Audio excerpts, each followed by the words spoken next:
ಗುರುಭ್ಯೋ ನಮಃ. ಯಶಾಂತಂ ನ ವಿದುಃ ಸುರ ಅಸುರಗಣ ದೇವಾಯ ತಸ್ಮೈ ನಮಃ. ದೇವಾಯ ತಸ್ಮೈ ನಮಃ.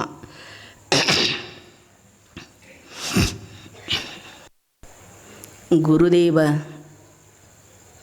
ಜಗದ್ಗುರು ಶಿವಾನಂದ ಶ್ರೀಗಳವರ ಚರಣಾರವಿಂದಗಳಲ್ಲಿ ವಂದಿಸುತ್ತಾ, ಅವರ ಅಂತರಂಗದ ಅರಿವಿನ ಮಹಾಜ್ಯೋತಿ ಪರಮ ಪೂಜ್ಯ ಶ್ರೀ ವೇದಾಂತ ಕೇಸರಿ ಮಲ್ಲಿಕಾರ್ಜುನ ಶ್ರೀಗಳವರ ಅಡಿದಾವರೆಗಳಲ್ಲಿ ವಂದಿಸುತ್ತಾ, ಪೂಜ್ಯ ಶ್ರೀ ಮಲ್ಲಿಕಾರ್ಜುನ ಶಿವಯೋಗಿಗಳವರ ಅಂತರಂಗದ ಅರಿವಿನ ಮಹಾ ಸಂಪತ್ತೇ ಪರಮ ಪೂಜ್ಯರಾದ ಸದ್ಗುರು ಸಿದ್ಧೇಶ್ವರ ಮಹಾಸ್ವಾಮಿಗಳು ಅವರ ಅಡಿದಾವರೆಗಳಲ್ಲಿ ವಂದಿಸುತ್ತಾ,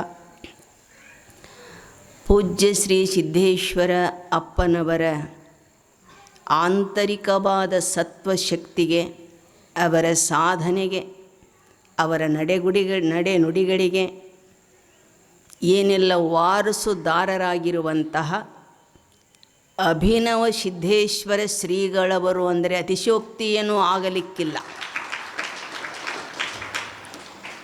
ಯಾರಿಗೆ ಹೇಳಿದೆ ನಾನು?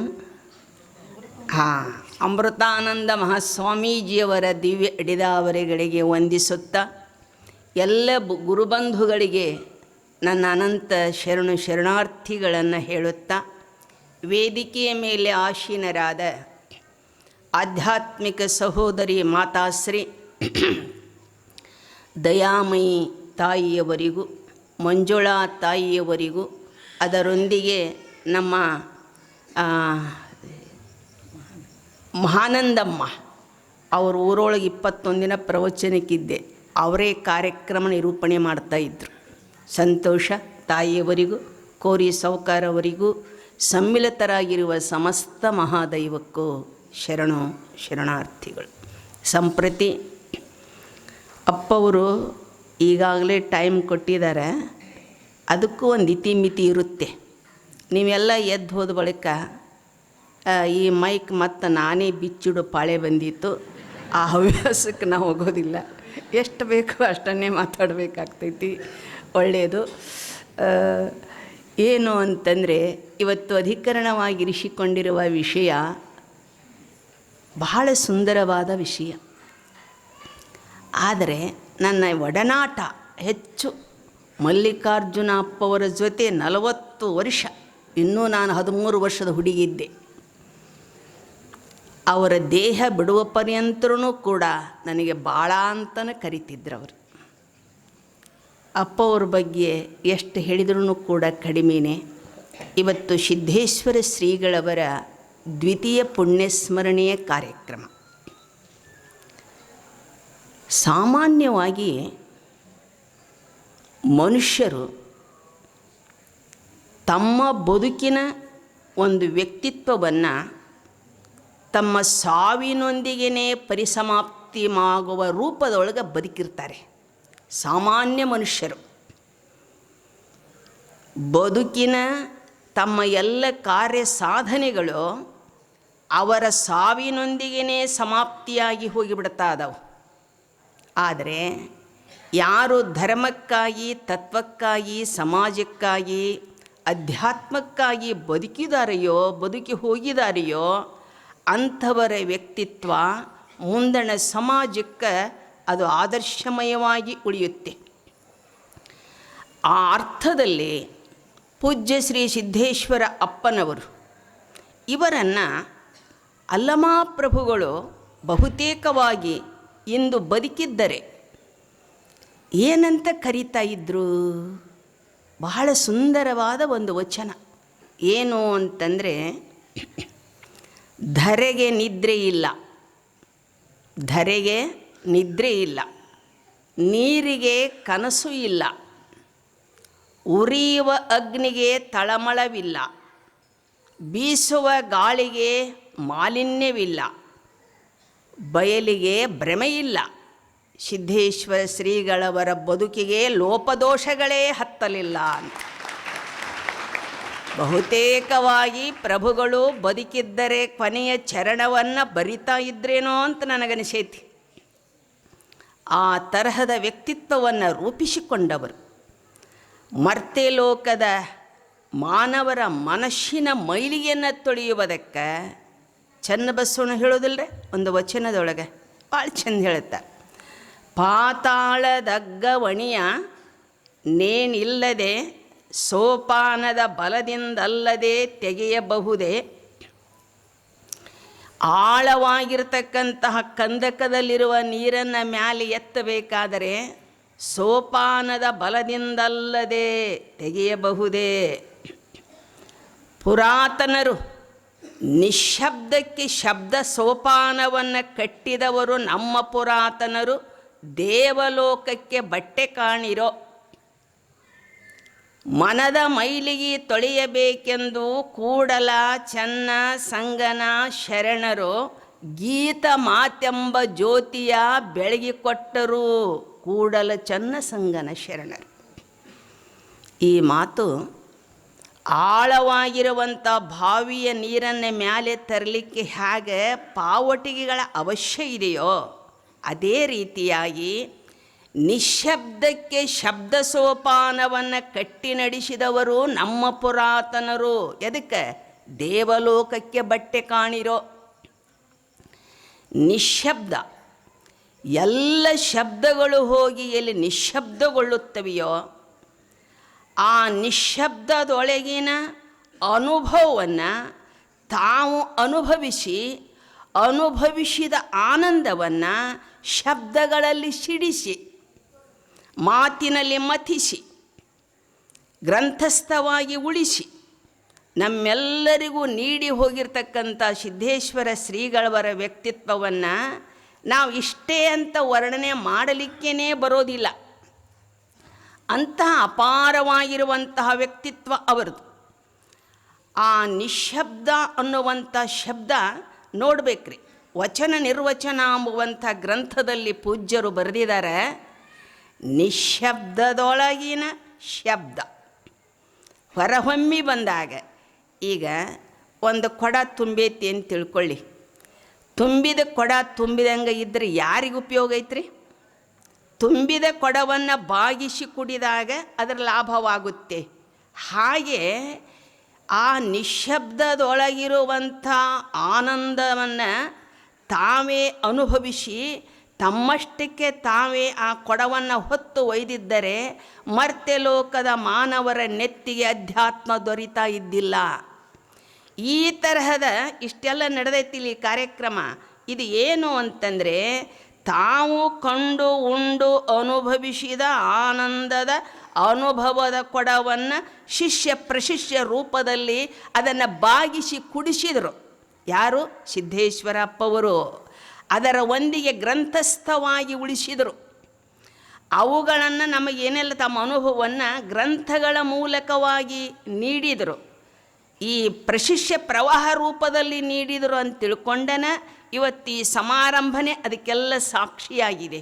ಆ ದೃಷ್ಟಿಯೊಳಗೆ ಅವರು ಮಾಡಿರ್ತಕ್ಕಂಥ ಕಾರ್ಯ ಅದು ಈ ಈ ಈ ಏನು ಭಾರತೀಯ ಧರ್ಮ ಸಂಸ್ಕೃತಿಯನ್ನು, ದಾರ್ಶನಿಕರ ತತ್ವಗಳನ್ನು, ಬಸವಾದಿ ಶಿವಶರಣರ ವಚನ ಸಾಹಿತ್ಯವನ್ನು, ವೇದವ್ಯಾಸ ಭಗವಾನರ ವೇದಗಳನ್ನು, ಋಷಿ ಮುನಿಗಳ ಉಪನಿಷತ್ತುಗಳನ್ನು, ಭಗವಂತನ ಗೀತೆಯನ್ನು, ಸಂತರ ಅಭಂಗಗಳನ್ನು, ದಾಸವರೇಣ್ಯರ ಆ ದಾಸ ಪದಗಳನ್ನು ಅವೆಲ್ಲವನ್ನು ಅರಗಿಸಿ ಅರ್ಕನ್ನು ತೆಗೆದು ನೆತ್ತಿಯಲ್ಲಿ ಹೊತ್ತು ದೇಶ ವಿದೇಶಗಳಲ್ಲಿ ಸಾರಿ ಬಂದವರು ಸಿದ್ದೇಶ್ವರ ಅಪ್ಪವರು. ಅಂದು ಸ್ವಾಮಿ ವಿವೇಕಾನಂದರು ಸಾರಿ ಬಂದರು. ಸ್ವಾಮಿ ವಿವೇಕಾನಂದ ನಾವು ನೋಡಿಲ್ಲ. ಸ್ವಾಮಿ ವಿವೇಕಾನಂದರ ತತ್ವವನ್ನೇ ಹೋಲುವ, ವ್ಯಕ್ತಿತ್ವವನ್ನೇ ಹೋಲುವ ಮತ್ತೊಬ್ಬ ಸ್ವಾಮಿ ವಿವೇಕಾನಂದರು ದೇಶ ವಿದೇಶಕ್ಕೆ ಹೋಗಿ ಬಂದಾರಂದ್ರೆ ನಮ್ಮ ಅಪ್ಪವರೇ ಹೋಗಿ ಬಂದವರು, ಸಿದ್ದೇಶ್ವರ ಅಪ್ಪನವರು. ಅಲ್ಲಿ ಜನ ಮಾತಾಡಿದ್ರಂತೆ, ಭಾರತದಿಂದ ಒಬ್ಬ ಸೂರ್ಯ ಬಂದಿದ್ದಾನೆ, ಜ್ಞಾನ ಸೂರ್ಯ ಅಂತ ಮಾತಾಡಿದ್ರಂತೆ. ಭಾಳ ಜನ ಹೋಗ್ತಾರೆ. ಎದಕ್ಕೆ ಹೋಗ್ತಾರ ಅಂದರೆ ಆ ಸಂಪತ್ತಿನ ಕಡೆ ಮುಖ ಮಾಡಿ ಹೋಗ್ತಾರೆ, ಅಧ್ಯಾತ್ಮದ ಕಡೆ ಬಹಳ ಕಡಿಮೆ ಹೋಗೋದು. ಆದರೆ ಅಪ್ಪವರು ಅಲ್ಲಿ ಏನನ್ನೂ ಮುಟ್ಟಲಿಲ್ಲ. ಅದಕ್ಕೆ ಸ್ವಾಮಿ ವಿವೇಕಾನಂದರು ಕಾಂಚನ ಕನಕ ಕಾಂಚಿನಿ ಕಾಮಿನಿಗಳ ಮೇಲೆ ನನ್ನ ಪಾದರಕ್ಷೆಯನ್ನು ಇಟ್ಟಿದ್ದೇನೆ ಅಂತ ಅವತ್ತು ಹೇಳಿದ್ರಂತವ್ರು. ಏನು ನೀವು ವಿದೇಶಕ್ಕೆ ಹೋಗ್ತೀರಲ್ಲ, ಅಲ್ಲೆಲ್ಲ ಬಹಳಷ್ಟು ಸಂಪತ್ತು, ವೈಭವ, ಬಂಗಾರ, ಬೆಳ್ಳಿ ಏನೆಲ್ಲ ಇರುತ್ತಲ್ಲ. ಅವಾಗ ಅವರೊಂದು ಮಾತು ಹೇಳಿದ್ರಂತ. ಏನಂತ? ಕನಕ ಕಾಂಚಿನಿ ಕಾಮಿನಿಗಳ ಮೇಲೆ ನನ್ನ ಬೂಟನ್ನು ಇಟ್ಟು ಮೆಟ್ಟುತ್ತೇನೆ ಅಂತ ಹೇಳಿದ್ರಂತವರು. ಯಾರು? ವಿವೇಕಾನಂದರು. ಆ ಮಾತನ್ನು ಸಿದ್ದೇಶ್ವರಪ್ಪ ಅವ್ರಿಗೆ ನಾವು ಹೋಲಿಸಿದರೆ ನಿಜವಾಗಿಯೂ ಕೂಡ, ಯಾಕಂದರೆ ಆಶಿಸಲಿಲ್ಲ. ಲಕ್ಷಗಟ್ಟಲೆ ವಿಜಾಪುರದ ಜ್ಞಾನ ಯೋಗಾಶ್ರಮಕ್ಕೆ ತಂದು ಇಳುಹುತ್ತೇನೆ ಅಂದ್ರೂ ಕೂಡ ಅದನ್ನು ಕಣ್ಣಿನಿಂದ ನೋಡಲಿಲ್ಲ, ಕೈಯಿಂದ ಮುಟ್ಟಲಿಲ್ಲ. ಅದಕ್ಕೆ ಅಂಥ ಪರಮ ವಿರಕ್ತರು. ಅಷ್ಟೇ ಅಲ್ಲ, ಏನೆಲ್ಲ ಸಂಪತ್ತು ವೈಭವ ತಾನಾಗಿ ಬರ್ತೈತೆ ಅಂದ್ರೂ ಕೂಡ ಆಶಿಸಲಿಲ್ಲ. ಮಲ್ಲಿಕಾರ್ಜುನಪ್ಪ ಅವ್ರು ಹೇಳ್ತಿದ್ರು, ಸಿದ್ಧ ನೋಡು, ಜಗತ್ತಿನೊಳಗೆ ಈ ಭೂಮಿ ಮೇಲೆ ಒಂದು ಕಲ್ಲು ನನ್ನದು ಅನ್ನಬೇಡ ನೀನು. ಮಲ್ಲಿಕಾರ್ಜುನಪ್ಪ ಅವ್ರ ಉಪದೇಶರಿದು. ಒಂದು ಕಲ್ಲನ್ನು ನನ್ನದು ಅಂತ ತಿಳ್ಕೊಬೇಡ, ಒಂದು ಪೈಸೆಯನ್ನು ಜೇಬಿಗೆ ಸೇರಿಸ್ಕೋಬೇಡ. ಇದು ಜಗ್ತೈತಿ, ಉಪಾಧಿ ಜಗ್ತೈತಿ, ಬೇಡ. ಎಂಥಾದ್ರೆ ಮಲ್ಲಿಕಾರ್ಜುನ ಅಪ್ಪವ್ರದ್ದು ವೈರಾಗ್ಯ. ಸಿದ್ದೇಶ್ವರ ಅಪ್ಪವರು ಅದನ್ನು ಸಂಪೂರ್ಣವಾಗಿ ಪಾಲನೆ ಮಾಡಿದರು, ಸಂಪೂರ್ಣವಾಗಿ ಅದನ್ನು ಅಳವಡಿಸಿಕೊಂಡ್ರು. ಎಲ್ಲಿ ಹೋಗ್ತಾರ ಅಲ್ಲೆಲ್ಲ ಯಾರಾದರೂ ಏನಾದರೂ ನೀಡಿದರೆ ಮಲ್ಲಿಕಾರ್ಜುನಪ್ಪವರು ಅಲ್ಲೇ ಶಾಲೆಯನ್ನು ಇನ್ನಿತರ ಬಡ ಮಕ್ಕಳಿಗೆ, ಇನ್ನಿತರ ಯಾವುದೇ ಅನುಭವ ಮಂಟಪ, ಶಿವಾನುಭವ ಮಂಟಪ ಇಂಥವುಗಳಿಗೆ ಅವರು ದಾರಿ ಎರೆದು ಬಿಟ್ಟರು. ತಮ್ಮ ಕೈಯಿಂದ ಏನನ್ನು ಮುಟ್ಟಲಿಲ್ಲ ಅವರು. ಅದೇ ರೀತಿಯಾಗಿಯೇ ಸಿದ್ದೇಶ್ವರ ಅಪ್ಪವರು ತಾವ ಕಣ್ಣಿನಿಂದನೂ ಕೂಡ ನೋಡಲಿಲ್ಲ. ಅಂತಹ ಪರಮ ವಿರಕ್ತವಂತರು ಇವತ್ತಿನ ದಿನಮಾನದಲ್ಲಿ ಬಹಳ ವಿರಳ. ನಿರಾಭಾರಿ ಸದ್ಗುರು, ನಿರಾಭಾರಿ. ಆಭಾರಿ ಆದವರ ಭಾಳ ಮಂದಿ ಇದಾರ. ನಿರಾಭಾರಿ ಎಂಬ ಶಬ್ದಕ್ಕೆ ಭಾಷ್ಯವನ್ನು ಬರೆದವರು ಯಾರಾದರೂ ಇದ್ದರೆ ಅದು ಸಿದ್ದೇಶ್ವರಪ್ಪ ಅವರು ಮಾತ್ರ. ಯಾವ ಭಾರವನ್ನು ಹೊತ್ತುಕೊಳ್ಳಲಿಲ್ಲ ಅವರು. ಯಾವ ಭಾರನೇ ಅವರು ಜೇಬಿಗೆ ಅಂಗಿಗೆ ಜೇಬ ಇಲ್ಲ ಅಂದರೆ ಭಾರ ಹೊರ ಪ್ರಸಂಗ ಎಲ್ಲಿ ಬಂತು ಅಂತ. ಯಾವುದನ್ನೂ ಆಶಿಸಲಿಲ್ಲ. ಆದರೆ ನಿರಾಕಾರನಾಗಿರುವಂಥ ಪರಮಾತ್ಮ ಮರ್ತ್ಯ ಲೋಕಕ್ಕೆ ಉಪದೇಶ ಮಾಡಲಿಕ್ಕೆ ಬರಬೇಕಾದ್ರೆ ಅವಗೊಂದು ದೇಹ ಬೇಕಲ್ರಿ. ನಿರಾಕಾರಕ್ಕೆ ಉಪದೇಶ ಮಾಡೋಕ್ಕೆ ಬರೋದಿಲ್ಲ, ನಿರಾಕಾರಕ್ಕೆ ದೇಹ ಇಲ್ಲ. ನಿರಾಕಾರ ನಿರ್ಗುಣನಾಗಿರುವಂತಹ ಪರಮಾತ್ಮನಿಗೆ ದೇಹ ಇಲ್ಲವಾದುದರಿಂದ ಬೋಧ್ಯಬೋಧಕ ವ್ಯವಹಾರ ನಡೆಯುವುದಿಲ್ಲ. ದೇಹ ಇದ್ದರೆ ಮಾತ್ರ ಬೋಧ್ಯಬೋಧಕ ವ್ಯವಹಾರ ನಡೀತೈತಿ. ಹಾಗೆ ಬೋಧ್ಯಬೋಧಕ ವ್ಯವಹಾರವನ್ನು ನೀನು ಮಾಡುವಂತ ತಿಳಿದು ನಿರಾಕಾರ ನಿರ್ಗುಣನಾಗಿರುವಂಥ ಪರಮಾತ್ಮನೇ ಸಗುಣ ಸಾಕಾರ ರೂಪವನ್ನು ಕೊಟ್ಟು ಈ ಧರೆಗೆ ಕಳಿಸಿದ್ನೇನೋ ಅವರನ್ನು ಅನ್ನುವ ಮಟ್ಟದಲ್ಲಿ ಅವರಿದ್ದರು. ಸಗುಣ ಸಾಕಾರಕ್ಕೆ ಇದು ಉಪದೇಶ ನಡೀತೈತಿ. ಈಗ ಹೇಳಿ ಕೇಳಿ ವ್ಯವಹಾರ ನಡೆದೈತಿ. ಇಲ್ಲೇ ಹೇಳೋದು ಸಗುಣ ಸಾಕಾರ, ಕೇಳೋದು ಸಗುಣ ಸಾಕಾರ, ದೇಹ ಐತಿಲ್ಲೇ. ದೇಹದ ಮುಖಾಂತರವಾಗಿ ಉಪದೇಶ ನಡಿಬೇಕಲ್ರಿ. ಆ ದೇಹ ಅದು ನೋಡಲಿಕ್ಕೆ ದೇಹ, ಆದರೆ ಅಲ್ಲಮಾಪ್ರಭುಗಳು ಯೋಮಕಾಯರು ಅಂತ ನಾವು ಕರಿತಾ ಇದ್ದೀವಿ. ಯೋಮಕಾಯರಾಗಿದ್ದರು. ಅವರಿಗೆ ನೋಡುವಡೆ ರೂಪುಂಟು, ಮುಟ್ಟುವಡೆ ರೂಪಿಲ್ಲ. ಆ ರೀತಿ ಅಲ್ಲಮಾಪ್ರಭುಗಳು ಇದ್ದರು. ಅವರು ಬೋಧಿಸುವುದಕ್ಕೆ ಮಾತ್ರ, ಮರ್ತ್ಯಲೋಕದ ಕಲ್ಯಾಣವನ್ನು ಗೈಯುವುದಕ್ಕೆ ಮಾತ್ರ 12ನೇ ಶತಮಾನದಲ್ಲಿ ಅಲ್ಲಮಾಪ್ರಭುಗಳು ಯೋಮ ದೇಹವನ್ನು ಧರಿಸಿ ಮರ್ತ್ಯಕ್ಕೆ ಬಂದರು ಅಂತ ನಾವು ಚಾಮರಸ ಕವಿ ಬರೀತಾ ಇದ್ದಾನೆ ಪ್ರಭುಲಿಂಗ ಲೀಲೆಯೊಳಗೆ. ಆದರೆ ಈ ಶತಮಾನದಲ್ಲಿ ಪೂಜ್ಯ ಅಪ್ಪವರು ಜ್ಞಾನವೇ ಒಂದು ರೂಹುಗೊಂಡು, ಈ ಜ್ಞಾನ ಅನ್ನುವಂಥದ್ದು ಯಾವುದು? ಪರಬ್ರಹ್ಮದ ಜ್ಞಾನ, ಪರಮಾತ್ಮನ ಜ್ಞಾನ. ಭೂತ ಭೌತಿಕವಾದ ಪ್ರಪಂಚದ ಸಂಶೋಧನೆಯ ಜ್ಞಾನವನ್ನು ನೀಡವರು ಕೋಟಿ ಕೋಟಿ ಅದಾರ. ಆದರೆ ಇಂತಹ ಪಾರಮಾರ್ಥದ ಜ್ಞಾನವನ್ನು ಉಣಬಡಿಸ್ತಕ್ಕಂಥವರು ವಿರಳ. ಆದರೆ ವಾಣಿಯಿಂದ ಮಾಡೋರದಾರ, ಕಾರ್ಯರೂಪದಲ್ಲಿ ಕೃತಿಯಿಂದ ಬೋಧಿಸುವವರು. ಕೃತಿಯಿಂದ ಮಾತು ಮತ್ತು ಕೃತಿ ಎರಡೂ ಸಮನ್ವಯವಾಗಿರ್ತಕ್ಕಂಥವು. ಅವರ ಉಪದೇಶ ಕೇಳುವುದಂದ್ರೆ ಒಂದು ಸಂತೋಷ. ಎಷ್ಟು ಸಂತೋಷಪ್ಪ ಅಂತಂದರೆ ಅವ್ರು ಹೇಳ್ತಾ ಹೋದರೆ ಸಮಯನೇ ಗೊತ್ತಾಗ್ತಿದ್ದಿಲ್ಲ. ಅಖಂಡವಾಗಿರುವಂಥ ಜ್ಞಾನ ಅವರ ವಾಣಿಯಿಂದನೇ ಕೇಳಬೇಕು. ಅದಕ್ಕೆ ವೇದ ಆಗಮ ಉಪನಿಷತ್ತುಗಳೆಲ್ಲವೂ ಅವರ ನಾಲಿಗೆ ಮೇಲೆ ಕುಳಿತು ನನ್ನನ್ನು ನುಡಿಸು ಅಂತ ಕೇಳ್ಕೊಂತಿದ್ವೇನೋ ಅಂತ ನಮಗನಿಸ್ತೈತಿ. ಯಾಕಂದರೆ ಸಾಮಾನ್ಯರು ಮಾತನಾಡಿದರೆ ವೇದಾಗಮ ಉಪನಿಷತ್ತುಗಳ ಅರ್ಥ ಅಪಾರ್ಥವಾದರೂ ಆಗಬಹುದು. ಅವರ ನಾಲಿಗೆಯ ಮೇಲೆ ಆ ಸರಸ್ವತಿನೇ ವೇದ ಭಗವತಿನೇ ಕುಂತುಕೊಂಡಿದ್ದಾಳೇನೋ ಅಂಬುವ ರೂಪದಲ್ಲಿ ಮುಖೋದ್ಗತ ಅಂಥ ಅಪಾರ ಜ್ಞಾನ ಅದು, ಅಖಂಡ ಜ್ಞಾನ ಅದು. ಅಂತಹ ಜ್ಞಾನವನ್ನು ಈ ಭೂಮಿಗೆ ನೀಡುವುದಕ್ಕಾಗಿ ಒಂದು ದೇಹವನ್ನು ಧರಿಸಿ ಬಂದಿರತಕ್ಕಂಥ ಜ್ಞಾನ ಭಾಸ್ಕರರು ಸದ್ಗುರು ಸಿದ್ದೇಶ್ವರ ಅಪ್ಪವರು. ಅವರಿಗೆ ನಾವು ಎಷ್ಟು ಕೃತಜ್ಞತೆಯನ್ನು ಅರ್ಪಿಸಿದ್ರೂ ಕೂಡ ಕಡಿಮೆಯೇ. ಯಾಕೆ ಇಂಥ ಗುರು ಅಲ್ಲಲ್ರಿ, ಸಮರ್ಥ ಸದ್ಗುರುನಾಥ. ಆ ಗುರುವಿನಲ್ಲಿರ್ತಕ್ಕಂಥದ್ದು ಮೊದಲನೇದಾಗಿ ಕರುಣೆ ಅಂತ ಕರೀತಾರೆ.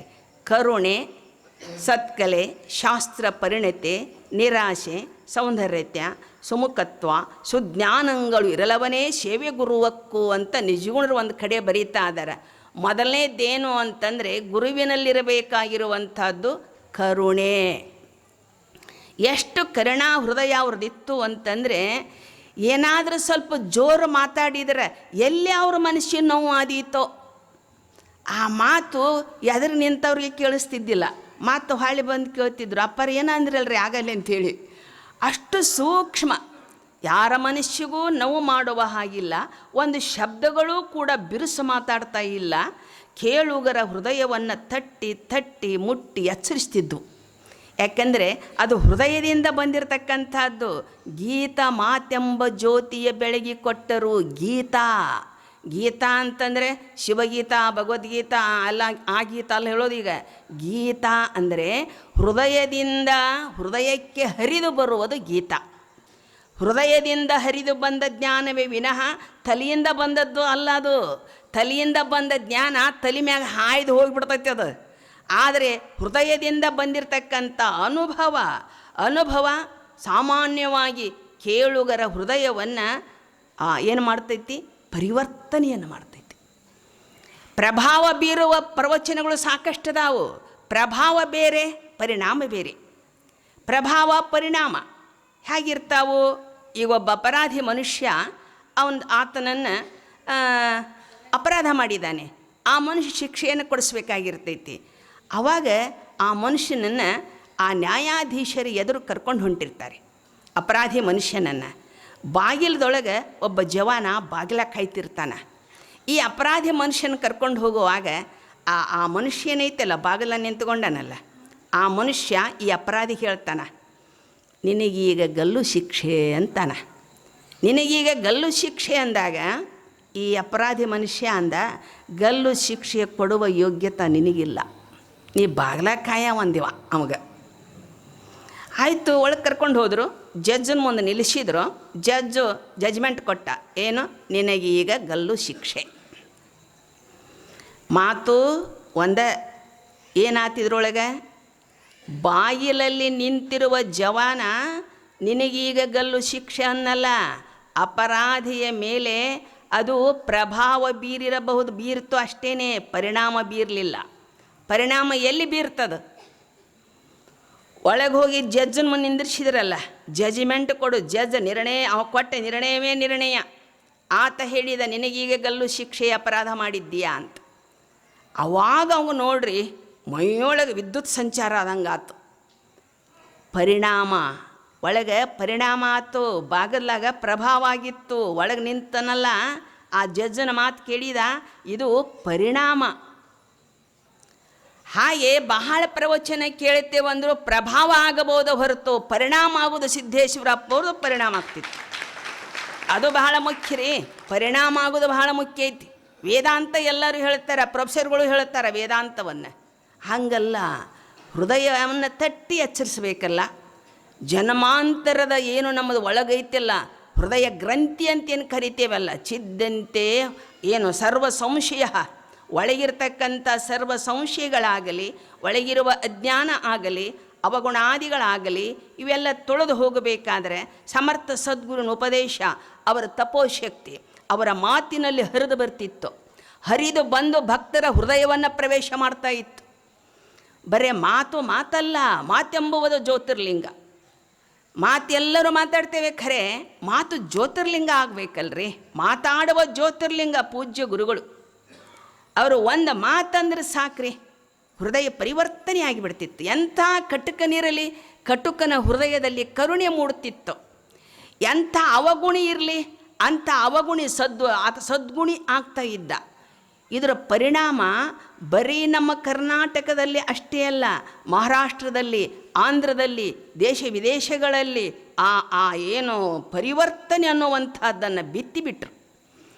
ಅವರು ಸಾಧಿಸಿದ ಸಾಧನೆ, ಬೋಧಿಸಿದ ತತ್ವ ಇಂದು ಜೀವಂತವಾಗಿ ಉಳ್ಕೊಂಡವು. ಅಂಥ ಪೂಜ್ಯರ ಪುಣ್ಯ ಸ್ಮರಣೆಯನ್ನು ನಾವಿಲ್ಲಿ ಆಚರಣೆ ಮಾಡಕತ್ತಿದ್ದೇವೆ. ಪುಣ್ಯ ಸ್ಮರಣೆ ಅನ್ನುವುದು ಅವರು ಆಚರಿಸಿ ತೋರಿಸಿದ, ಅವರು ನಮಗೆಲ್ಲ ಬೋಧಿಸಿ ಹೋದ ಆ ತತ್ವಗಳನ್ನು ಪ್ರತ್ಯವಿಜ್ಞಾ ಪ್ರತ್ಯಕ್ಷ ಅಂತಾರಲ್ಲ, ಪುನಃ ನೆನಪು ಮಾಡಿಕೊಳ್ಳೋದು. ನೆನಪು ಮಾಡಿಕೊಂಡು ನಮ್ಮ ಜೀವನದಲ್ಲಿ ಎಷ್ಟು ಸಾಧ್ಯವೋ ಅಷ್ಟನ್ನು ಅಳವಡಿಸಿಕೊಳ್ಳೋದು. ಅದಕ್ಕಾಗಿ ಮಹಾತ್ಮರ ಬದುಕು ಅಂತಂದರೆ ಲೋಕದಂತೆ ಬಾರರು, ಲೋಕದಂತೆ ಇರರು, ಲೋಕದಂತೆ ಹೋಹರು ನೋಡಯ್ಯ, ಪುಣ್ಯದಂತೆ ಬರ್ಪರು, ಜ್ಞಾನದಂತೆ ಇರ್ಪರು, ಮುಕ್ತಿಯಂತೆ ಹೋಹರು ನೋಡಯ್ಯ, ನಿಮ್ಮ ಶರಣರು ಉಪಮಾತೀತರು ಉರ್ಲಿಂಗ ಪೆದ್ದಿಪ್ರಿಯ ವಿಶ್ವೇಶ್ವರ. ಶರಣರು ಹೇಳ್ತಾರೆ ಮಾತನ್ನು, ಲೋಕದಂತೆ ಬಾರರು. ಮತ್ತು ಅವರು ತಾಯಿ ಗರ್ಭದಲ್ಲೇ ಬಂದಾರಲ್ರಿ, ಮತ್ತು ನಾವು ಹಂಗೆ ಬಂದೇವಿ ಅಂತ ನಮಗೆ ಒಳಗೆ ಅನಿಸ್ಬೋದು. ಹಿಂಗೆ ಲೋಕದಂತೆ ಬಾರರು, ಮತ್ತು ಹೆಂಗೆ ಬಂದರು? ಏನು ಭೂಮಿ ಕ್ರ್ಯಾಕ್ ಆಗಿ ಮ್ಯಾಗ ಬಂದರು, ಅಥವಾ ಮೋಡದಿಂದ ಛೇದಿಸಿ ಕೆಳಗೆ ಬಂದರು, ಹಿಂಗೆ ಅರ್ಥ ಅಲ್ಲ ಅದು. ಲೋಕದಂತೆ ಬಾರರು ಅಂದರೆ ಈಗ ನಾವು ನೀವೆಲ್ಲ ಬಂದಿದ್ದೇವೆ ಈ ಲೋಕಕ್ಕೆ. ಈ ಲೋಕಕ್ಕೆ ಬರಬೇಕಾದ್ರೆ ಬಹಳ ಮಾಡಿ ಒಂದು ಕೂಸನ್ನು ನೋಡಿದಾಗ ಅಂತೇವಿ, ಏನು ಚೆಂದ ಐತಲ್ಲ ಕೂಸು ನೋಡು, ಬರುವಾಗ ಬರಗೈಲೆ, ಹೋಗುವಾಗ ಬರಗೈಲೆ. ಹೋಗೋರು ನೋಡಿ ಅಂತೇವಿ, ಬರಗೈಲೆ ಹೋದ್ನಪ್ಪ ಎಲ್ಲ ಗಳಿಸಿದ ಕರೆ ಇಲ್ಲೇ ಬಿಟ್ಟು ಹೋದ. ಮಗು ಬಂದ ಕೂಡಲೇ ಏನು ತಂದಪ್ಪ ಧರೆಗೆ ಬರುವಾಗ, ಹಿಂಗೆ ನಾವು ಅಂತೇವಿ. ಅದು ಬರಿಗೈಯಿಂದ ಬಂದಿಲ್ಲ, ಕಟ್ಕೊಂಡು ಬಂದೈತಿ. ಏನು ಕಟ್ಕೊಂಡು ಬಂದೈತಿ ಅಂದರೆ ಜನ್ಮಾಂತರದ ಕರ್ಮದ ಗಂಟು ಕಟ್ಕೊಂಡು ಬಂದೈತಿ. ಜನ್ಮಾಂತರದ ಕರ್ಮದ ಗಂಟನ್ನು ಕಟ್ಟಿಕೊಂಡು ಬಿಚ್ಚಿ ಉಣ್ಣಲಿಕ್ಕೆ ಬಂದವರು ನಾವುಗಳು. ಆದರೆ ಅವರು ಲೋಕದಂತೆ ಬಂದವರು ಅಲ್ಲ. ಮತ್ತು ಹೆಂಗೆ ಬಂದರು? ಪುಣ್ಯದಂತೆ ಬರ್ಪರು. ಪುಣ್ಯ ಅಂದರೆ ಜಗತ್ತಿನ ಪುಣ್ಯವೇ, ಅದರೊಳಗೆ ವಿಶೇಷವಾಗಿ ಮುಮುಕ್ಷಗಳ ಪುಣ್ಯವೇ ಅಂತ ಮಹಾತ್ಮರನ್ನು ಆಹ್ವಾನ ಮಾಡ್ತೈತಿ ಅಂತ ಧರೆಗೆ.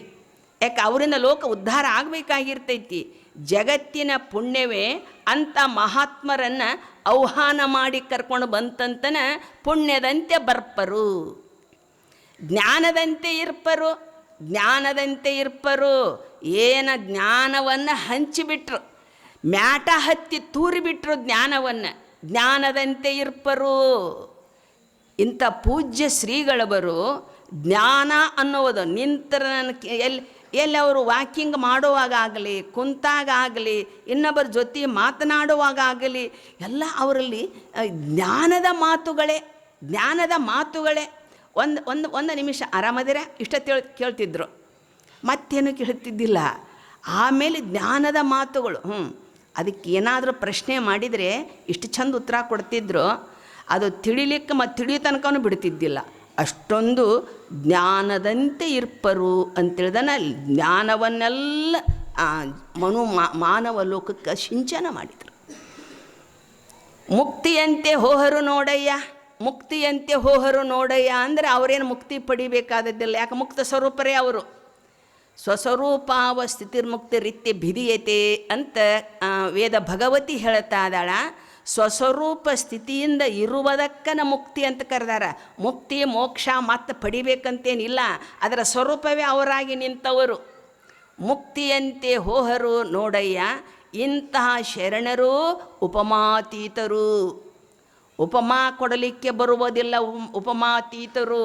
ನಾವೇನಾದರೂ ಉಪಮಾ ಕೊಡಬೇಕಾದ್ರೆ ಉಪಮಾ ಕೊಡುವಂತಹ ವಸ್ತುಗಳ ಮಧ್ಯದಲ್ಲಿ ಒಂದು ವಸ್ತುವಿನ ಸಾದೃಶ್ಯ ಧರ್ಮಗಳು, ಈ ವಸ್ತುವಿನ ಕೆಲವೊಂದು ಗುಣಧರ್ಮಗಳು ಈ ವಸ್ತುವಿನಲ್ಲಿ ಇದ್ದರೆ ಎರಡರ ಮಧ್ಯದಲ್ಲಿ ಉಪಮಾ ಕೊಟ್ಟು ಹೇಳಕ್ಕೆ ಬರ್ತೈತಿ.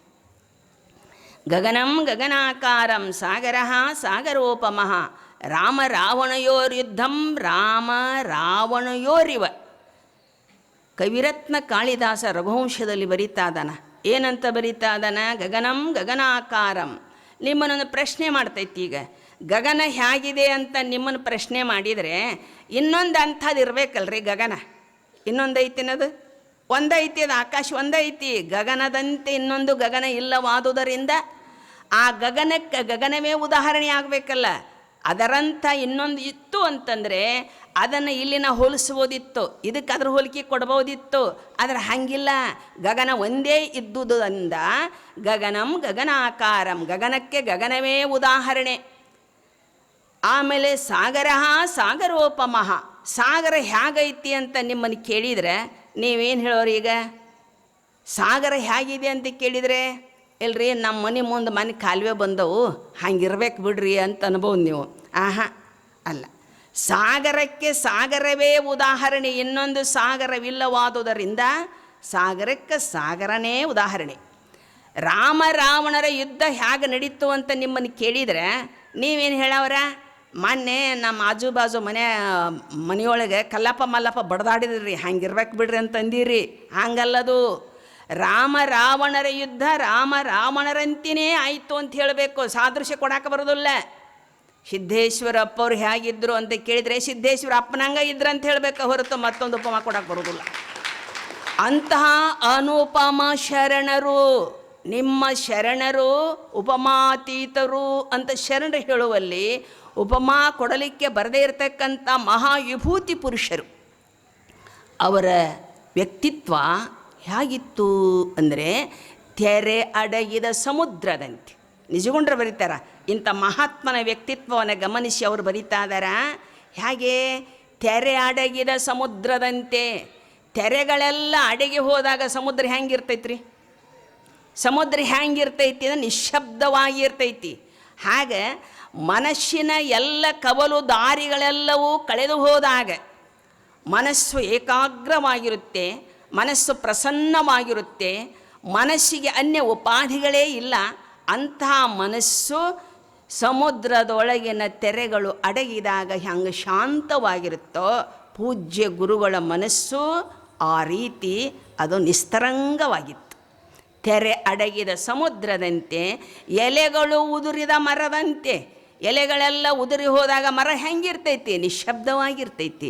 ಹಂಗೆ ನಿಶ್ಶಬ್ದದ ಅನುಪಮ ಸ್ಥಿತಿ ಅವ್ರದ್ದು. ಆ ಮರುತ ಒಡಗಿದ ಸ್ವಡರಂತೆ.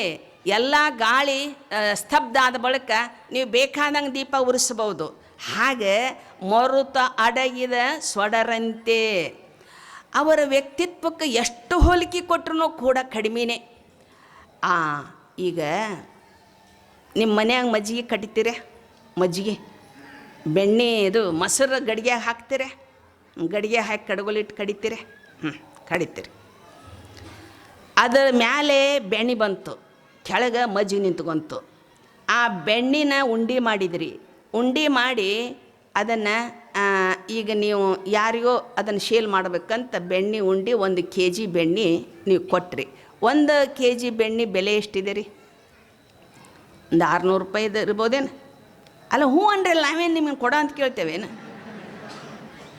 ಹ್ಞೂ ಅನ್ನೋಕ್ಕೇನು ಬಂದೈತಿ? 1 kg ಬೆಣ್ಣೆ 600 ರೂಪಾಯಿನೋ 800 ರೂಪಾಯಿನೋ ಐತೆ ತಿಳ್ಕೊಳ್ಳಿ. ಕೆಳಗೆ ಮಜ್ಜಿಗೆ ಐತಲ್ಲ, ಆ ಮಜ್ಜಿಗೆನ ಈಗ ಯಾರೋ ಬೆಣ್ಣಿಗೆ ಬಂದರು, 1 kg ತೂಗಿ ಕೊಟ್ರಿ, ಅದಕ್ಕೆ 800 ರೂಪಾಯಿ ಇಸ್ಕೊಂಡ್ರಿ. ಈಗೇನೈತಿಲ್ಲ ಮಜ್ಜಿಗೆ, ಆ ಮಜ್ಜಿಗೆನ ಅಷ್ಟು ಮಜ್ಜಿಗೆ ಕೊಡವ ಅಂತ ಕೇಳಿದಾಗ ಆ ಮಜ್ಜಿಗೆ ನೀವು ಕೊಡ್ತೀರಿ. 1 ಲೀಟ್ರ್ ಮಜ್ಜಿಗೆ ಪುಕ್ಕಟ್ಟ ಕೊಟ್ಬಿಡ್ತೀರಿ. ಮೊಸರು ಗಡಿಗೆ ಹಾಕಿದ್ರಲ್ಲ, ಮೊಸರು ಮೊಸರಿನ್ಯಾಗ ಮಜ್ಜಿಗೆನೂ ಹುಟ್ಟೈತಿ, ಬೆಣ್ಣಿನೂ ಹುಟ್ಟೈತಿ. ಜಗ ಒಂದೇ ಹೋದಲ್ಲ ಹುಟ್ಟಿದ್ದು. ಮತ್ತು ಇದ್ರ ಕಿಮ್ಮತ್ತೇನ, ಇದ್ರ ಕಿಮ್ಮತ್ತೇನ? ಬೆಣ್ಣೆ ಕಿಮ್ಮತ್ತೆಷ್ಟಾಯ್ತು, ಮಜ್ಜಿಗೆ ಪುಕ್ಕಟ್ಟ.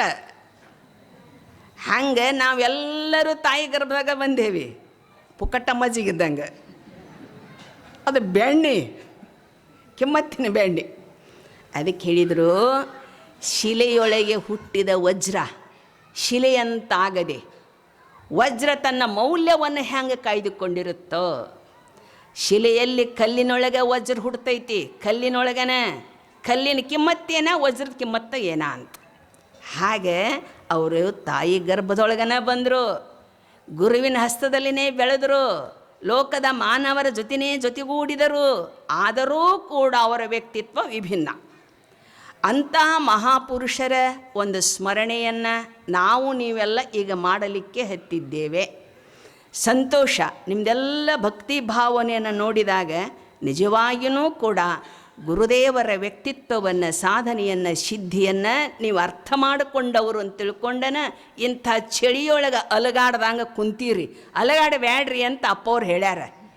ಉಸುರರ ಬಿಡ್ರಿ, ಕೊನೆಗೆ ಅಲಗಾಡ್ಲಿಕ್ಕೆ ಕಷ್ಟ ಹೋಯಿತು. ಅಷ್ಟು ನಿಶ್ಶಬ್ದವಾಗಿ ಕುಂತುಕೊಂಡಿರಿ. ಇದು ಸಂಸ್ಕಾರ. ಗುರುವಿನ ಒಂದು ಸಂಸ್ಕಾರ ನಿಮ್ಮ ಒಳಗೆ ರಕ್ತಗತ ಆಗಿ ಇಳ್ದೈತೆ. ಅದಕ್ಕೆ ನಿಮ್ಮಲ್ಲಿ ಕುಂದ್ರಿಸೈತಿ. ಇಲ್ಲ ಬ್ಯಾಡ ಹೋಗಿ ನಡಿ, ನಮ್ಮ ಜಾಗ ಅಲ್ಲಿದಂಗೆ ಕರ್ಕೊಂಡು ಹೋಗ್ತಿತ್ತದು. ಇಷ್ಟೆಲ್ಲ ನೀವು ಮೈ ಮರೆತು ಕುಂದಿರಬೇಕಾದ್ರೆ ಗುರುವಿನ ಒಂದು ಉಪದೇಶದ ಸಂಸ್ಕಾರ ಎಷ್ಟಾಗಿರಬೇಕು ಅಂತ. ಆ ದೃಷ್ಟಿಯೊಳಗೆ ಅಪ್ಪವರು, ಸಿದ್ದೇಶ್ವರ ಅಪ್ಪನವರು, ಮಲ್ಲಿಕಾರ್ಜುನ ಅಪ್ಪವರ ಕರಕಮಲ ಸಂಜಾತರು. ಕರಡಿಯವ್ರ ಬಂಗ್ಲೆದಾಗಿರ್ತಿದ್ದೆ ಅವಾಗ. ನಾನಿನ್ನೂ ಅವಾಗ 13 ವರ್ಷ 14 ವರ್ಷ ಇರಬೇಕು, ಬರ್ತಿದ್ದೆ ನಾನು. ನಮ್ಮ ಮನೆ ಜನಗಳೆಲ್ಲ ಲಗ್ನ ಮಾಡಬೇಕಂತ ದೊಡ್ಡದೊಂದು ವರ ತಂದು ನಿಲ್ಲಿಸ್ಬಿಟ್ಟಿದ್ರು. ಆವಾಗ ಅಪ್ಪ ಇದು ಬೇಡ ಅಂತ ನಾ ಅನ್ಕೊತೀನಿ, ಇದನ್ನಾರ ತಂದೋ ಬಿಟ್ಟರು ಹ್ಯಾಂಗೆ ಮಾಡಲಿ ನಾನು ಅಂತ ನನಗೆ ಬಹಳ ಮಾನಸಿಕವಾಗಿ ಏನು ಮಾಡಿದೆ ಅಂದರೆ, ಒಂದು ಅಜ್ಜಿ ಕರ್ಕೊಂಡು ವಿಜಾಪುರಕ್ಕೆ ಬಂದೆ ನಾನು. ಮಲ್ಲಿಕಾರ್ಜುನಪ್ಪವರು ಜಗದ್ಗುರು ಶಿವಾನಂದಪ್ಪವ್ರ ಮಠದೊಳಗೆ ಮೇಲೆ ಅಪ್ಪವ್ರು ನೋಡ್ತಿದ್ದೆ ನಾನು. ಯಾಕಂದರೆ ಯಾವಾಗ ಜಾತ್ರೆಗೆ ಹೋಗ್ತಿದ್ದೆ, ಅವಾಗ ನೋಡ್ತಿದ್ದೆ. ಅವರು ವಿಜಾಪುರದ ಮಲ್ಲಿಕಾರ್ಜುನ ಸ್ವಾಮಿಗಳು ಎಂಬುದನ್ನು ಕೇಳಿದ್ದೆ ನಾನು. ಹಂಗಾರೆ ನಾನು ಅಲ್ಲಿಗೆ ಹೋಗಬೇಕು ಅಂತ ತಿಳ್ಕೊಂಡು ಅಪ್ಪವರಲ್ಲಿಗೆ ಬಂದೆ. ಸಾಧಾರಣ 74-75 ಇಸ್ವಿ ಇರಬೇಕು. ಅಲ್ಲಿಗೆ ಬಂದೆ. ಮಲ್ಲಿಕಾರ್ಜುನಪ್ಪವ್ರು ಸಾಷ್ಟಾಂಗ ನಮಸ್ಕಾರ ಮಾಡಿದೆ. ತಂಗಿ ಯಾರು ನೀನು ಅಂದರು. ಯಪ್ಪ, ಮತ್ತು ನಾನು ಗದಗದ ಹತ್ರ ಒಂದು ಹಳ್ಳಿ, ಶಿಶ್ವಿನ ಹಳ್ಳಿ ಅಂತ ಹಳ್ಳಿ, ಇಲ್ಲಿಗೆ ಯಾಕೆ ಬಂದಿ ಅಂದರು. ನಮ್ಮ ಮನೆ ಜನ ಎಲ್ಲ ಮ್ಯಾರೇಜ್ ಮಾಡ್ಲಾಕ ಓಡಾಡಕತ್ಯಾರ, ನಾ ತಪ್ಪಿಸ್ಕೊಂಡು ಬಂದೀನಿರಪ್ಪ ಅಂದೆ. ಭಾಳ ನೋಡುವ ಹೆಣ್ಣು ಹುಡುಗಿದಿ ನೀನು, ನನ್ನ ಸುತ್ತಲೆಲ್ಲ ಗಂಡು ಹುಡುಗರದಾವು, ನಾಳೆ ನಿನಗೆ ಅಪವಾದ ಬಂದೀತು, ಅದಕ್ಕೆ ಹೆಣ್ಣು ಹುಡುಗರಿಗೆ ಆಶ್ರಯ ಕೊಡೋದು ಅಂದರೆ ಸ್ವಲ್ಪ ಅಂತ ಮುಂದೆ ಡ್ಯಾಶ್ ಇಟ್ಬಿಟ್ರು. ನನಗೆ ಇನ್ನಷ್ಟು ಭಯ ಹೋಗ್ಬಿಡ್ತು. ಹ್ಯಾಂಗೆ ಮಾಡಲಿ, ಎಲ್ಲಿ ಹೋಗಲಿ, ಯಾರು ಆಶ್ರಯ ಪಡಲಿ, ಎಲ್ಲಿ ನನಗೆ ಯಾರು ಆಶ್ರಯ ಕೊಡ್ತಾರ.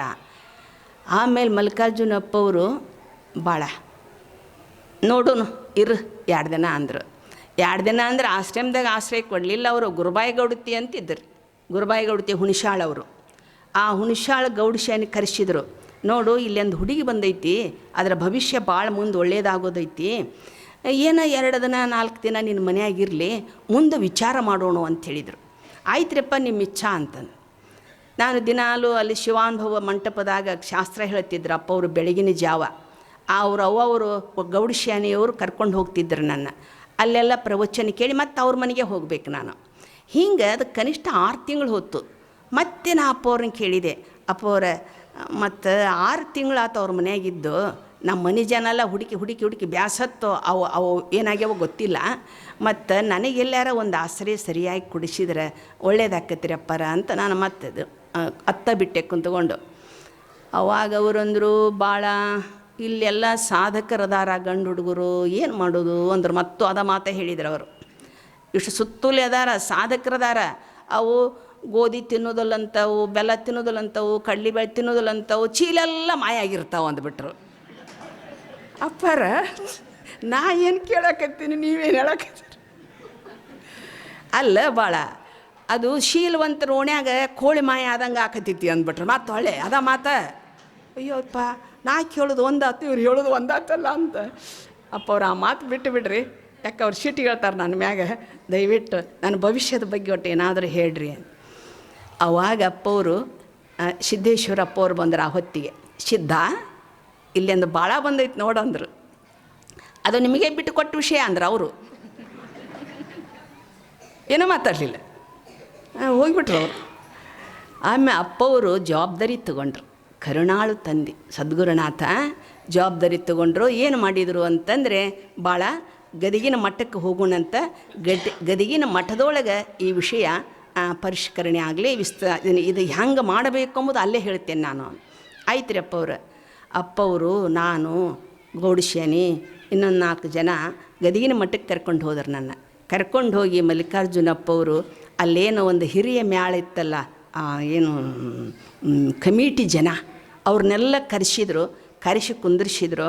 ಇಲ್ಲೊಂದು ಹುಡುಗಿ ಬಂದೈತಿ, ಭವಿಷ್ಯ ಭಾಳ ಒಳ್ಳೆಯದಾಗ್ತೈತಿ ಮುಂದೆ ಅದರದ್ದು, ಆದರೆ ಮಠದಾಗ ಬೇಡ. ಅದು ಖರೆ ಅಂತ ಬಿಡ್ರಿ, ಮಠದಾಗ ಬೇಡ, ಎಲ್ಲೋ ಒಂದು ಯೋಗ್ಯವಾದ ಸ್ಥಾನ ನೋಡಿ ಅವಕಾಶ ಮಾಡಿ ಕೊಟ್ಟರೆ ಆ ಹುಡುಗಿ ಬೆಳಿತೈತಿ, ಹಂಗೆ ಮಾಡೋಣ ಅಂತ ಎಲ್ಲರನ್ನೂ ಕೇಳಿದ್ರು ಅಪ್ಪನವರು. ಆಯ್ತ್ರಪ್ಪ ನೀವು ಅಂದಂಗೆ ಯಾರ್ಯಾನು ಕರೆಸ್ಬೇಕು ಎಲ್ಲರನ್ನೂ ಕರೆಸಿದ್ರು. ಆ ಮಠದ ಹಿರಿಯರನ್ನೆಲ್ಲ ಕರೆಸಿದ್ರು. ಅದರೊಳಗೆ ಸುಂಡಿ ಗ್ರಾಮದ ವೆಂಕಟಪ್ಪನವ್ರಂತ ತಿಳಿದು ಆ ಮಠದ ಮುಖ್ಯಸ್ಥರು ಬಲಗೈಯವರು, ಆ ಮಠದ ಒಂದು ಕಮಿಟಿಯೊಳಗೆ. ಅವಾಗ ಯಾರು ಸದಾಶಿವಂದ ಅಪ್ಪವರು ದೇಹ ಬಿಟ್ಟುಬಿಟ್ಟಿದ್ರು. ನಂದೀಶ್ವರ ಅಪ್ಪವರು ಅಂತ ಇದ್ದೇ ಇಲ್ಲ, ಅವರು ಬೇರೆ ಕಡೆ ಇದ್ದರು. ಮಠದ ನ್ಯಾಯ ಇತ್ತು. ಅಪ್ಪವರು ಎಲ್ಲ ಭಕ್ತರನ್ನು ಕರೆಸಿ ಮಾತಾಡಿ ಒಂದು ತೀರ್ಮಾನಕ್ಕೆ ಬಂದರು. ಅಲ್ಲೇ ಸುಂಡಿ ವೆಂಕಟಪ್ಪನವರು ಅಂಥೇಳಿ ಎಲ್ಲರೂ ಅವ್ರನ್ನೇ ಬೆರಳು ಮಾಡಿ ತೋರಿಸಿದರು. ಇವರು ಸದ್ಗುಣವಂತರು, ಏನೆಲ್ಲ ಸಿರಿವಂತರು, ಇವರು ಮನೆಯೊಳಗೆ ಗಂಡು ಹುಡುಗರು ದೊಡ್ಡ ವಯಸ್ಸಿನೂ ಇಲ್ಲ, ಹೆಣ್ಣು ಹುಡುಗರ ದೊಡ್ಡ ವಯಸ್ಸಿನ ಅದಾವು.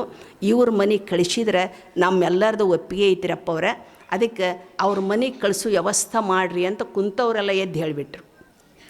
ಅವಾಗ ಅಪ್ಪವರು ವೆಂಕಟಪ್ಪನವ್ರ ಮುಂದೆ ಕರೆದು, ವೆಂಕರೆಡ್ಡಿ ಮತ್ತು ಜನರ ಅಭಿಪ್ರಾಯ ಹಿಂಗೆ ಬಂದೈತಿ, ಅದಕ್ಕೆ ಇದು ಭಾಳ ನಿಮ್ಮ ಮನ್ಯಾಗ ವ್ಯವಸ್ಥೆ ಮಾಡೋಕ್ಕೆ ನೀ ಹಾಗದಿ ನನಗೆ ಗೊತ್ತೈತಿ, ಅದಕ್ಕಾಗಿ ಈ ಜವಾಬ್ದಾರಿ ನೀ ತೊಗೊಂತೀಯಾ ಅಂದರು. ಗುರುವಿನ ಅಪ್ಪಣೆಯನ್ನು ಶಿರಸಾ ವಹಿಸ್ತೀನಿ ರೀ ಅಂತ ಹೇಳಿದ್ರು ಅವರು. ನೋಡು, ಕರ್ಕೊಂಡೋಗಿ 2 ರೊಟ್ಟಿ ಕೊಟ್ಟು 2 ಬಟ್ಟೆ ಕೊಟ್ಟು ಅಂದ್ರೆ ಇದು ಅಲ್ಲ ರಕ್ಷಣೆ ಮಾಡೋದು. ಯೋಗ್ಯ ಗುರುಗಳನ್ನು ಹುಡುಕಿ ನೀನು ವಿದ್ಯೆ ಕೊಡಿಸ್ಬೇಕು, ಯೋಗ್ಯ ಸ್ಥಾನವನ್ನು ಮಾಡಿಕೊಡಬೇಕು, ಕಣ್ಣಿಟ್ಟು ರಕ್ಷಣೆ ಮಾಡಬೇಕು. ಎಲ್ಲ ದೃಷ್ಟಿಯಿಂದಲೂ ಹೆಣ್ಣು ಮಗಳು ಹೆಜ್ಜೆ ಇಟ್ಟರೆ ಜಗತ್ತು ಏನನ್ನೋ ಕಲ್ಪನಾ ಮಾಡ್ತಿರ್ತೈತಿ, ಅಂಥ ಪರಿಸರ ಆಗಬಾರದು. ಎಲ್ಲನೂ ಜವಾಬ್ದಾರಿ ಕೊಟ್ಟು ಅವರ ಧರ್ಮಪತ್ನಿ, ಅವರ ಮಕ್ಕಳು ಎಲ್ಲ ಬಳಗದವರು ಬಂದರು. ಅವಾಗ ಅಪ್ಪವರು, ನೋಡವ್ವ ಎಂಕವ್ವ, ನಿನ್ನ ಗಂಡ ಮತ್ತು ಅವ್ರ ಅಭಿಪ್ರಾಯಕ್ಕೆ ನಿನ್ನ ಅಭಿಪ್ರಾಯ ಐತಿಯೇನೋ ಅಂತ ಕೇಳಿದರು. ಯಪ್ಪ ನಾನು ಕಲಿತವಳಲ್ಲ, ಆದರೆ ಗಂಡನ ಹೆಜ್ಜೆಯೊಳಗೆ ಹೆಜ್ಜೆ ಮಾತ್ರ ಇಡ್ತೇನೆ. ನನಗೇನೂ ಗೊತ್ತಿಲ್ಲ, ನನಗೆ ಶಾಸ್ತ್ರ ಪುರಾಣ ಏನೂ ಗೊತ್ತಿಲ್ಲ, ನನಗೆ 5 ಜನ ಮಕ್ಕಳಿದ್ದಾರೆ, 6ನೇ ಮಗಳ ನೀಲಮ್ಮ ಅಂತ ನಾನು ಹೇಳ್ತೀನಿ ಅಂದ್ರೆ ಅವರು. ಎಂಥ ದೊಡ್ಡ ಗುಣ ರೀ ಶಿವ. 1 ತಾಸು ಗಂಡ ಲೇಟಾಗಿ ಮನೆಗೆ ಹೋದ್ರೆ ಕುರುಕ್ಷೇತ್ರ ಮನೆ ತಯಾರಾಗೋ ಕಾಲ ಇದು. ಏನೇನು ನಡೆದದ ಗೊತ್ತೈತೆ ನಿಮಗೆಲ್ಲ. ಅಂಥ ಒಂದು ಪ್ರಸಂಗದೊಳಗೆ ಒಬ್ಬ ಹಳ್ಳಿ ಹೆಣ್ಣು ಮಗಳು, ನನಗೇನೂ ಓದು ಬರಹ ಬರಂಗಿಲ್ಲಪ್ಪ, ಗಂಡ ಹೆಜ್ಜೆ ಇಟ್ಟದಲ್ಲಿ ನಾ ಹೆಜ್ಜೆ ಇಡ್ತೇನೆ, ಯಪ್ಪ ನೀವು ಹೇಳಿದ ನಡ್ಕೊತೀನಿ ಆಯಿತು ಅಂತ ತಿಳ್ಕೊಂಡು ಅಪ್ಪವರು ನನ್ನನ್ನು ಸುಂಡಿಗೆ ವೆಂಕರೆಡ್ಡಪ್ಪ ತಾಯಿ ಅಂಕಮ್ಮನವ್ರ ಮನೆಗೆ ನನ್ನ ಹೇಳಿ ಕಳಿಸಿದ್ರು. ನೋಡು ವೆಂಕರೆಡ್ಡಿ, ಚಲೋ ಗುರುಗಳನ್ನ ಹುಡುಕ, ವಿದ್ಯಾಭ್ಯಾಸ ಕಲಿಸು ಅಂತ ಹೇಳಿದರು. ನಾ SSLC ಮುಗಿದಿತ್ತು ಅಷ್ಟ, ನಂದು ಮುಂದಿಂದ ಏನು ನನಗೆ ಗೊತ್ತಿರಲಿಲ್ಲ. ಆವಾಗ ವೆಂಕರೆಡ್ಡಪ್ಪನವರು ಗದಗದಲ್ಲಿ, ನೀವು ಭೀಮಸೇನ ಜೋಶಿ ಸಂಗೀತ ಕೇಳಿರ? ಭೀಮಸೇನ ಜೋಶಿಯವರ ತಂದೆ ಗುರಾಚಾರ್ಯ ಜೋಶಿಯವರು ಗದಗದಲ್ಲಿ ಮಹಾನ್ ಪಂಡಿತೋತ್ತಮರು. ಅವರಲ್ಲಿಗೆ ಹೋಗಿ ಅವ್ರ ಪಾದ ಹಿಡ್ಕೊಂಡು, ನಮಗೊಬ್ಬ ಮಗಳದಾಳೆ, ಅಧ್ಯಾತ್ಮ ಕಲಿತಾಳೆ, ನೀವು ಸಂಸ್ಕೃತ ಹೇಳಬೇಕು ನಮಗೆ ಅಂದಾಗ, ನೀವು ಲಿಂಗಾಯತರು, ನಾವು ಬ್ರಾಹ್ಮಣರು ಹೇಳೋದಿಲ್ಲ ಅಂದ್ರೆ ಅವರು. ಅದು ಕಾಲ ಸಂಸ್ಕೃತ ವಿದ್ಯೆ ಅಂದರೆ ಬರೀ ಬ್ರಾಹ್ಮಣರಿಗೆ ಮೀಸಲಾದದ್ದು ಅನ್ನೋವಂಥ ಕಪಿಮುಷ್ಟಿ ಹಿಡ್ಕೊಂಡು ಕುಂತಿದ್ದ ಸಮಯ ಅದು. ಆದರೂ ವೆಂಕಟಪ್ಪನವ್ರು ಬಿಡಲಿಲ್ಲ. ತಮ್ಮ ಎಲ್ಲ ದೋಸ್ತರನ್ನ ಕರ್ಕೊಂಡೋಗಿ ಗದಗ ನಗರದೊಳಗೆ ಭಾಳಷ್ಟು ಒಳ್ಳೆ ಹೆಸರು ತೊಗೊಂಡ್ರವರು. ಅವ್ರ ಮನೆಗೆ ಹೋಗಿ ಮತ್ತು ಅವ್ರ ಪಾದ ಹಿಡ್ಕೊಂಡು ಒಪ್ಕೊಳ್ಳೇಬೇಕು, ಎಷ್ಟು ಪಗಾರ ಬೇಡ್ತೀರಿ ಬೇಡ್ರಿ ನಾ ಕೊಡ್ತೀನಿ, ಆದರೆ ನಮ್ಮ ನೀಲಮ್ಮ ತಾಯಿಗೆ ನೀವು ವಿದ್ಯಾಭ್ಯಾಸ ಕೊಡಬೇಕು, ಸಂಸ್ಕೃತ ವಿದ್ಯಾಭ್ಯಾಸ. ಇವರು ಭಾಳ ಹೋಗಿ ಗಂಟು ಬೀಳೋದಕ್ಕೆ ಅವರು ಒಲ್ಲದ ಮನಸ್ಸಿನಿಂದ ಹ್ಞೂ ಅಂದರು. ನಾನು ಮೊದಲನೇ ಭಾಂಡಾರಕರ ಶುರು ಮಾಡಿದ್ರು. ಅವರು ಭಾಂಡಾರಕರ ಶುರು ಮಾಡಿದರು. ಏನಿಲ್ಲ, ಧಾತು ರೂಪಾವಳಿ, ನಾಮ ರೂಪಾವಳಿ, ಪ್ರಕೃತಿ ಪ್ರತ್ಯಯ ಹಾಕಿಕೊಟ್ರು. ನಾನು ಅದನ್ನು ಅಭ್ಯಾಸ ಮಾಡೋಕತ್ತಿದೆ. ಅಭ್ಯಾಸ ಮಾಡ್ದಂಗೆಲ್ಲ ಅವ್ರಿಗೆ ಏನು ಅನ್ನಿಸ್ತು, ಈ ಹುಡುಗಿ ಬಿಟ್ಟು ಹೋಗೋಂಗೆ ಕಾಣೋದಿಲ್ಲ ಅಂತ ತಿಳ್ಕೊಂಡು ಕೊನೆಗೆ ಅವರೇ ತೀರ್ಮಾನಕ್ಕೆ ಬಂದುಬಿಟ್ರು. ಶರಣಮ್ಮ, ನನಗೆ 16 ಜನ ಮಕ್ಕಳಿದಾರೆ, ಅವ್ರು ಜೋಶಿಯವ್ರಿಗೆ ರೀ, 16 ಜನ ಮಕ್ಕಳು ನನಗದಾರ, ಯಾರೂ ಈ ವಿದ್ಯೆ ತಗೊಳ್ಳಿಲ್ಲ. ಆದರೆ ಒಬ್ಬ ಶರಣಮ್ಮ ನೀನು ಹೆಣ್ಮಗಳು ಬಂದು ಕೇಳ್ತಿ ಅಂದರೆ ನನ್ನ ದೇಹ ಇರೋ ತನಕ ನೀವು ವಿದ್ಯೆ ಕೊಡ್ತೀನಿ ಅಂತ ಮಾತು ಕೊಟ್ಬಿಟ್ರು ಅವರು. ಆವಾಗ ನಾವು ಉಸಿರು ಬಿಟ್ಟು ನೋಡ್ರಿ, ಅಲ್ಲಿ ತನಕ ಉಸಿರು ಗಟ್ಟಿ ಹಿಡ್ಕೊಂಡಿದ್ದೆ. ಅವರು ಏನೆಲ್ಲ ವೆಂಕಟಪ್ಪನವ್ರು ಪಗಾರ ತುಂಬಿದ್ರು, ನಮ್ಮ ಬಸ್ ಚಾರ್ಜ್ ತುಂಬಿದ್ರು, ತಮ್ಮ ಮನ್ಯಾಗ ಆಶ್ರಯ ಕೊಟ್ಟರು, ಅನ್ನ ಬಟ್ಟಿ ಕೊಟ್ಟರು, ಏನೆಲ್ಲ ನನಗೆ ಅನುಕೂಲ ಮಾಡಿ ಕೊಟ್ಟರು. ಮಲ್ಲಿಕಾರ್ಜುನಪ್ಪ ಅವ್ರು ಬಂದರು ಮತ್ತು ಸುಂಡಿಗೆ, ವೆಂಕರೆಡ್ಡಿ ನಮ್ಮ ಭಾಳ ಹೆಂಗೈತೆ ಅದು ಅಂದರು. ನಿಮ್ಮ ಭಾಳ ಆರಾಮೈತ್ರಿ, ಏನು ಉಂಡು ಮಕ್ಕೊಂತೈತೆ ಏನು ಅಭ್ಯಾಸ ಮಾಡ್ತೈತೆ ಅಂದರು. ಇಲ್ಲರಪ್ಪ ಅಭ್ಯಾಸ ಮಾಡ್ತಾರೆ. ಅಭ್ಯಾಸ ಹೆಂಗೆ ಮಾಡ್ತಾನೆ ನಾನು ಪರೀಕ್ಷೆ ಮಾಡ್ತೇನೆ ಅಂದ್ರೆ ಅವರು. ಗದಗಿನ ಮಠ ಅರ್ಧ ಆಗಿತ್ತು, ಆ ಮಠ ಕಟ್ಟಕ್ಕೆ ನಿಂತ್ಕೊಂಡ್ರು ಅಪ್ಪವರು, ಮಲ್ಲಿಕಾರ್ಜುನ ಅಪ್ಪವರು. ಆ ಪ್ರಸಂಗದೊಳಗೆ ನನಗೆ ಹೇಳಿ ಕಳಿಸಿದ್ರು ಭಾಳ ಬರಬೇಕು ಅಂತೇಳಿ. ಹೋದೆ. ಏನವ ಅಭ್ಯಾಸ ಹೆಂಗೆ ನಡೆದೈತಿ? ಯಪ್ಪ ಬರೋಬ್ಬರಿ ನಡೆದೈತ್ರಿ. ಅವ ಬ್ರಾಹ್ಮಣ ಹೆಂಗೆ ಹೇಳ್ತಾನೆ ನಿನಗೆ? ಬರೋಬ್ಬರಿ ಹೇಳ್ತಾರೆ ರೀ. ಏನೇನು ಹೇಳ್ತಾರೋ? ವೇದಾಂತ ಪರಿಭಾಷೆ ನಡೆದೈತಿ ರಪ್ಪರ, ನ್ಯಾಯ ಸಿದ್ಧಾಂತ ಮುಕ್ತಾವಲಿ ನಡೆದೈತಿ, ತರ್ಕ ಸಂಗ್ರಹ ನಡೆದೈತಿ, ಆಮೇಲೆ ಲಘು ಸಿದ್ಧಾಂತ ಕೌಮುದಿ ಯಾವುದು ಮೇಘದೂತ ನಡೆದೈತೆಪ್ಪ. ಇಷ್ಟೆಲ್ಲ ರಘುವಂಶನ ಹೇಳ್ತಾರೆ, ಎಲ್ಲ ಭಾಳ ಚಲೋ ಹೇಳ್ತಾರೆ.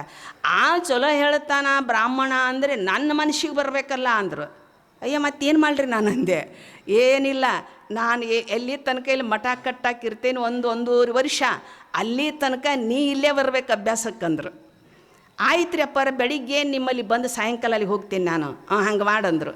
ಆಮೇಲೆ ಅಪ್ಪ ಅವರು ವೇದಾಂತ ಪರಿಭಾಷೆಯನ್ನು 40 ವರ್ಷದಿಂದ ಹೇಳಿದ್ರಂತ್ರಿ ಅವರು. ನನ್ನ ಸಲುವಾಗಿ ಅಪ್ಪವರು ದಿನನಿತ್ಯ 11ರಿಂದ 12 ತನಕ ಒಟ್ಟುಗಳನ್ನೆಲ್ಲ ಕುಂದಿರಿಸಿಕೊಂಡು ವೇದಾಂತ ಪರಿಭಾಷೆ ಗ್ರಂಥವನ್ನು ಪರೀಕ್ಷೆ ಮಾಡೋ ಸಲುವಾಗಿ ಅಪ್ಪವ್ರು ನಡೆಸಿದ್ರು. ಅವ್ರು ಏನು ಹೇಳ್ತಾರೆ ನಾ ಹೇಳಕತ್ತಿದೆ, ಬಪ್ಪರೆ ಮಗಳ ಬ್ರಾಹ್ಮಣ ಗುಂಡು ಹಾಕಿ ಬಂದು ಹೇಳಂದ್ರೆ ಅವರು. ಅವ್ರ ಮಾತಾ ಅಂಥವು ಭಾಳ ಚಲೋ ಆಯ್ತು ನೋಡು, ಭಾಳ ಚಲೋ ಆಯ್ತು, ಇಲ್ಲಿ ಕುಂತ ನೋಡಿ ಅಂತಿದ್ರು ಮತ್ತು ಆ ಸಾಧಕರಿಗೆ. ಹಂಗಂದು ಕೂಡಲೇ ನನ್ನ ತಳ್ಮಾಳಕ್ಕಿತ್ತು, ಅವ್ರು ನನ್ನ ಮ್ಯಾಗೆ ಸಿಟ್ಟಿಗೆ ಹೇಳ್ತಾರ ಅಂಥೇಳಿ.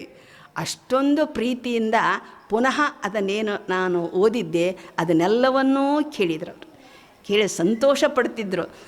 ಏನವ ನೀನು ವಿರಕ್ತರು ಕರೆದ್ರು ಹೊಕ್ಕಿ ಅಂತ, ವೇದಾಂತಿಗಳು ಕರೆದರೂ ಹೋಗ್ತಿ ಅಂತ ಹೋಗಿ ಹೌದಾ ಅಂದರು. ಹೌದ್ರಿ ಅಪ್ಪಾರ ಹೊಕ್ಕೇನೆ ಅಂದೆ.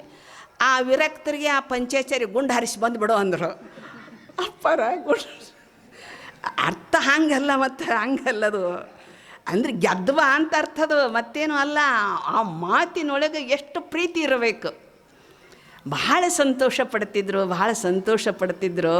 ಅವರು ಕೊಟ್ಟಿರ್ತಕ್ಕಂಥ ಜ್ಞಾನ ಮಾರ್ಗದರ್ಶನ ಅವತ್ತು ನನ್ನ ಅಲ್ಲೇ ಅವರು ಅಸುಂಡಿ ಕಳಿಸ್ತಿದ್ರು. ನಾ ಯಾಗಿಡ ತಪ್ಪಲಾಗ್ತಿದ್ನೋ ಏನೋ.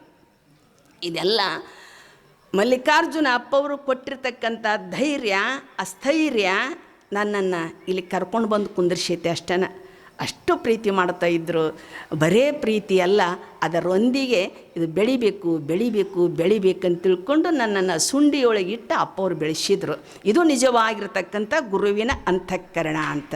ಆ ಅಂತಃಕರಣಕ್ಕೆ ನಾ ಎಷ್ಟು ಕೃತಜ್ಞತೆಯನ್ನು ಹೇಳಿ ಅಂತ, ಎಷ್ಟು ಹೇಳಿದ್ರೂ ಕೂಡ ಕಡಿಮೆನೇ. ಅಂತಹ ಒಂದು ಭವಿಷ್ಯವನ್ನು ರೂಪಿಸಿದವರು ಮಲ್ಲಿಕಾರ್ಜುನ ಶಿವಯೋಗಿಗಳು. ಅದಕ್ಕೆ ಯಾವಾಗ ಅಂತಿದ್ರು ನನಗೆ, ಭಾಳ ಇಲ್ಲೇ ಅಂತಿದ್ರು. ಯಾಕ್ರಪ್ಪ ಆ ಸಿದ್ದು ಒಂದು ಕಣ್ಣ ನೀವೊಂದು ಕಣ್ಣು ನನಗಂತಿದ್ರು. ಅಪ್ಪವ್ರ ಆ ಯೋಗ್ಯತೆ ನನಗೇನು ಬಂದಿತ್ತು ಅಂತಿದ್ದೆ. ನಾನು ಒಂದು ಹೆಣ್ಣು ಮಗಳು, ಇನ್ನೊಬ್ಬರ ಆಶ್ರಯದಲ್ಲಿರುವಾಕಿ, ನನಗೆ ಹೆಂಗೆ ಆ ಯೋಗ್ಯತೆ ಬಂದಿತ್ರಪ್ಪ ಅಂತ ಹಿಂಗೆ ಅಂತಿದ್ದೆ. ನೀನು ಒಂದು ಕಲ್ಲು ಜಗತ್ತಿನಾಗ ಇಡಬೇಡ ಅಂದರು. ಇಡ್ಲಿಕ್ಕೆ ನಡೆಯಂಗಿಲ್ಲಪ್ಪ, ಧರ್ಮಶಾಲೆಗೆ ಹೋಗಿ ಕುಂತ್ರೆ ಎಷ್ಟೆಷ್ಟು ಕಂಟಕ್ಕೆ ಬರ್ತಾವೋ, ಎಷ್ಟೆಷ್ಟು ಏನೇನು ಅಂತಾವೋ, ಹ್ಯಾಂಗೋ ಏನಯ್ಯಪ್ಪ, ಮತ್ತು ನಾ ಕಲ್ಲು ಕಟ್ಟೋಕೆಯಪ್ಪ ಅಂದೆ. ಹಂಗೆ ಮಾಡ್ತೀಯ, ಒಳ್ಳೇದಂಗೆ ಹಂಗೆ ಮಾಡಿಬಿಡು ಅಂತ ಗದಗ ನಗರದೊಳಗೆ ವೆಂಕಟಪ್ಪನವರ ಒಂದು ಅತ್ಯಂತವಾಗಿರುವಂಥ ಆ ಬೆಂಬಲದಿಂದ, ನಾಡಿನ ಭಕ್ತರಿಂದ ಇವತ್ತು ದೊಡ್ಡದೊಂದು ಆಶ್ರಮವನ್ನು ಮಲ್ಲಿಕಾರ್ಜುನ ಅಪ್ಪವ್ರ ಹೆಸರು ತೊಗೊಂಡೇ ಹೇಳ್ತಿರ್ತಾನೆ ಎಲ್ಲಿಯಾದರೂ ನಾನು. ಮಲ್ಲಿಕಾರ್ಜುನ ಅಪ್ಪವ್ರು ಇರಲಿಲ್ಲ, ಅದನ್ನು ನೋಡಲಿಲ್ಲ ಅಷ್ಟೇನ. ಅದು ಸಿದ್ದೇಶ್ವರ ಅಪ್ಪವರು ಒಂದು 8-10 ಸಲ ಅಲ್ಲಿ ಬಂದಿರಬೇಕು ನಾ ಆಶ್ರಮಕ್ಕೆ. ಅದನ್ನೆಲ್ಲ ಬಂದು ನೋಡಿದಾಗೆಲ್ಲ ಅಂತಿದ್ರು, ಏನು ಅದ್ಭುತ ಮಾಡಿರಿ ಅಂತ. ಅವ್ರ ಭಯ ಶಬ್ದನ ಅಂತಾವು, ಏನು ಅದ್ಭುತ, ಅದಿಟ ಇರ್ತೈತಿ, ಏನು ಅದ್ಭುತ.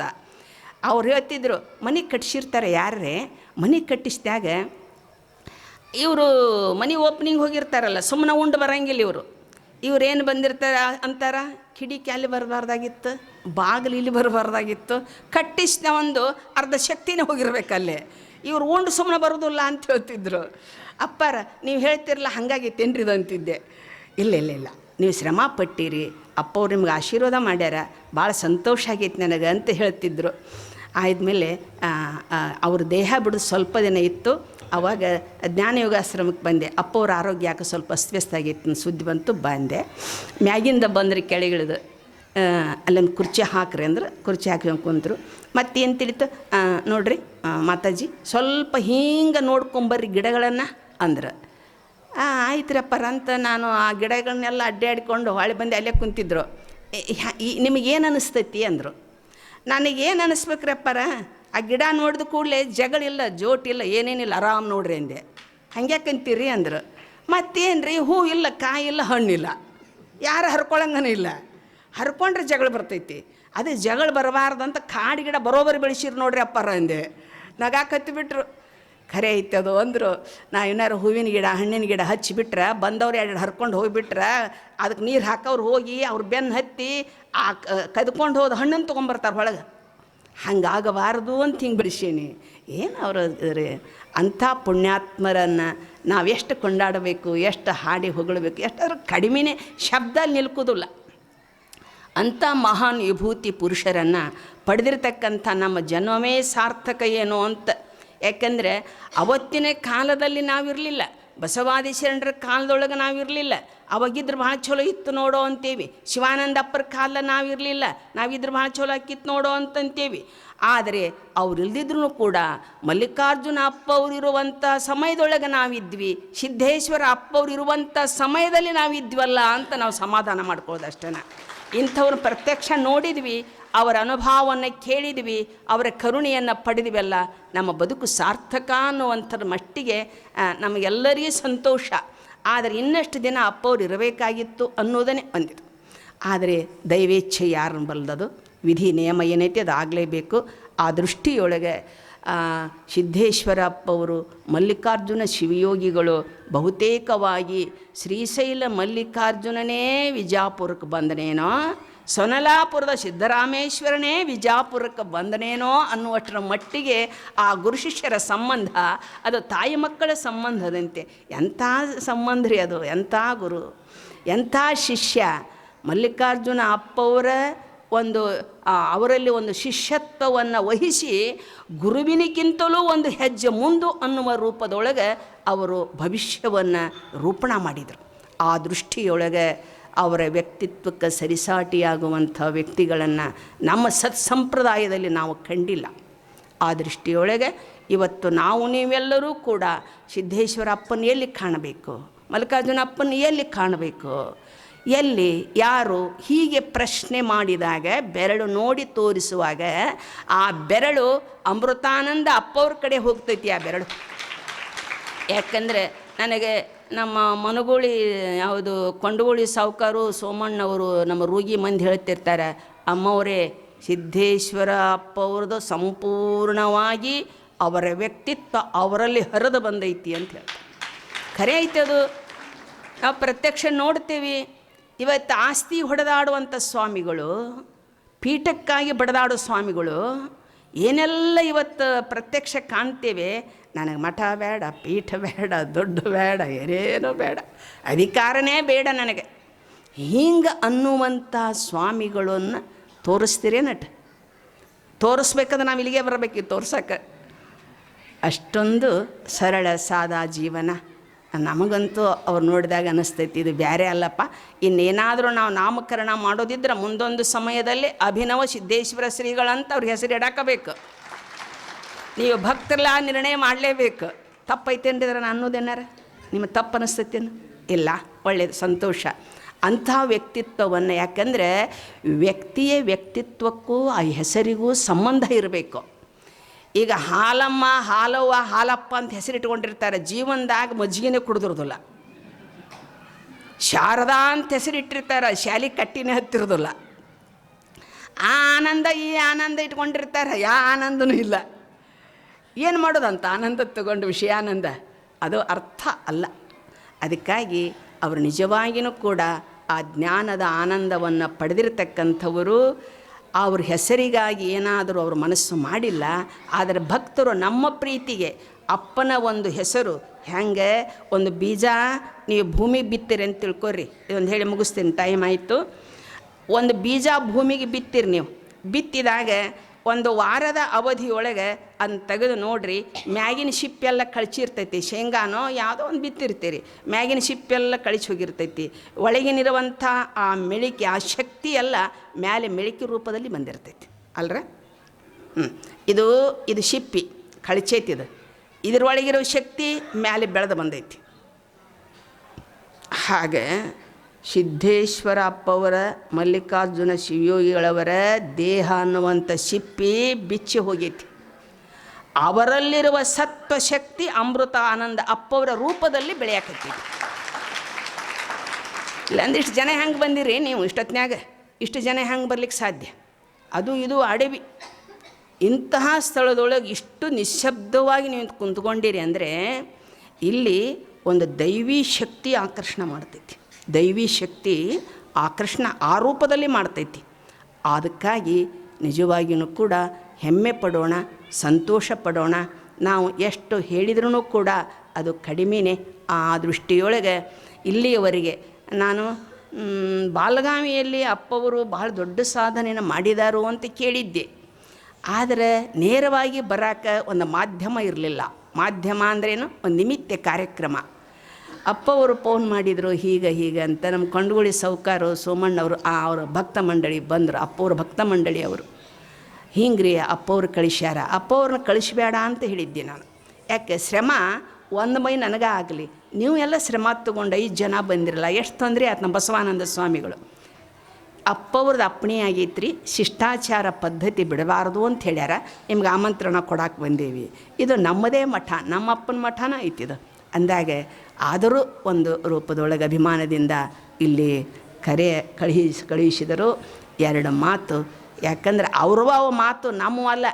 ಸಿದ್ದೇಶ್ವರ ಅಪ್ಪವರು ಒಂದಿದ್ರ ಬರ್ದಾರ್ರಿ, 2 ನಿಮಿಷ ಆಕೈತಿ. ಅದು ಒಂದಿದ್ರ ಬರ್ದಾರ. ಹೆಂಗೆ ಬರ್ದಾರ ಅಂದರೆ ಅವ್ರವ ಮಾತು ನಾನು ಅಲ್ಲ. ಮತ್ತವು ಏನು ಬರ್ದಾರ? ಪರಮಾತ್ಮ ಸೃಷ್ಟಿಯನ್ನು ನಿರ್ಮಾಣ ಮಾಡಿದ, ಈ ಭೂಮಿಯನ್ನು ಗಟ್ಟಿಗೊಳಿಸಿಬಿಟ್ಟ, ಮ್ಯಾಲೆ ಆಕಾಶ ಹರಿವಿಬಿಟ್ಟ, ನಕ್ಷತ್ರಗಳನ್ನ ಮೂಡಿಸಿಬಿಟ್ಟ, ಮಳೆಯನ್ನು ಸುರಿಸಿಬಿಟ್ಟ, ಏನೆಲ್ಲ ಸಾಗರವನ್ನು ತುಂಬಿಸಿಬಿಟ್ಟ. ಆಮೇಲೆ ಈ ಎಲ್ಲ ನಿಸರ್ಗ ದತ್ತವಾಗಿರುವಂಥ ವನಶಿರಿಯನ್ನೆಲ್ಲ ಬೆಳೆಸಿಬಿಟ್ಟ. ಇಷ್ಟೆಲ್ಲ ಮಾಡಿದರೂ ಅವನು ಮೌನವಾಗಿಯೇ ಉಳಿದ. ಮಾಡಿ ಮೌನವಾಗಿ ಇರುವುದು ವಿರಾಗ.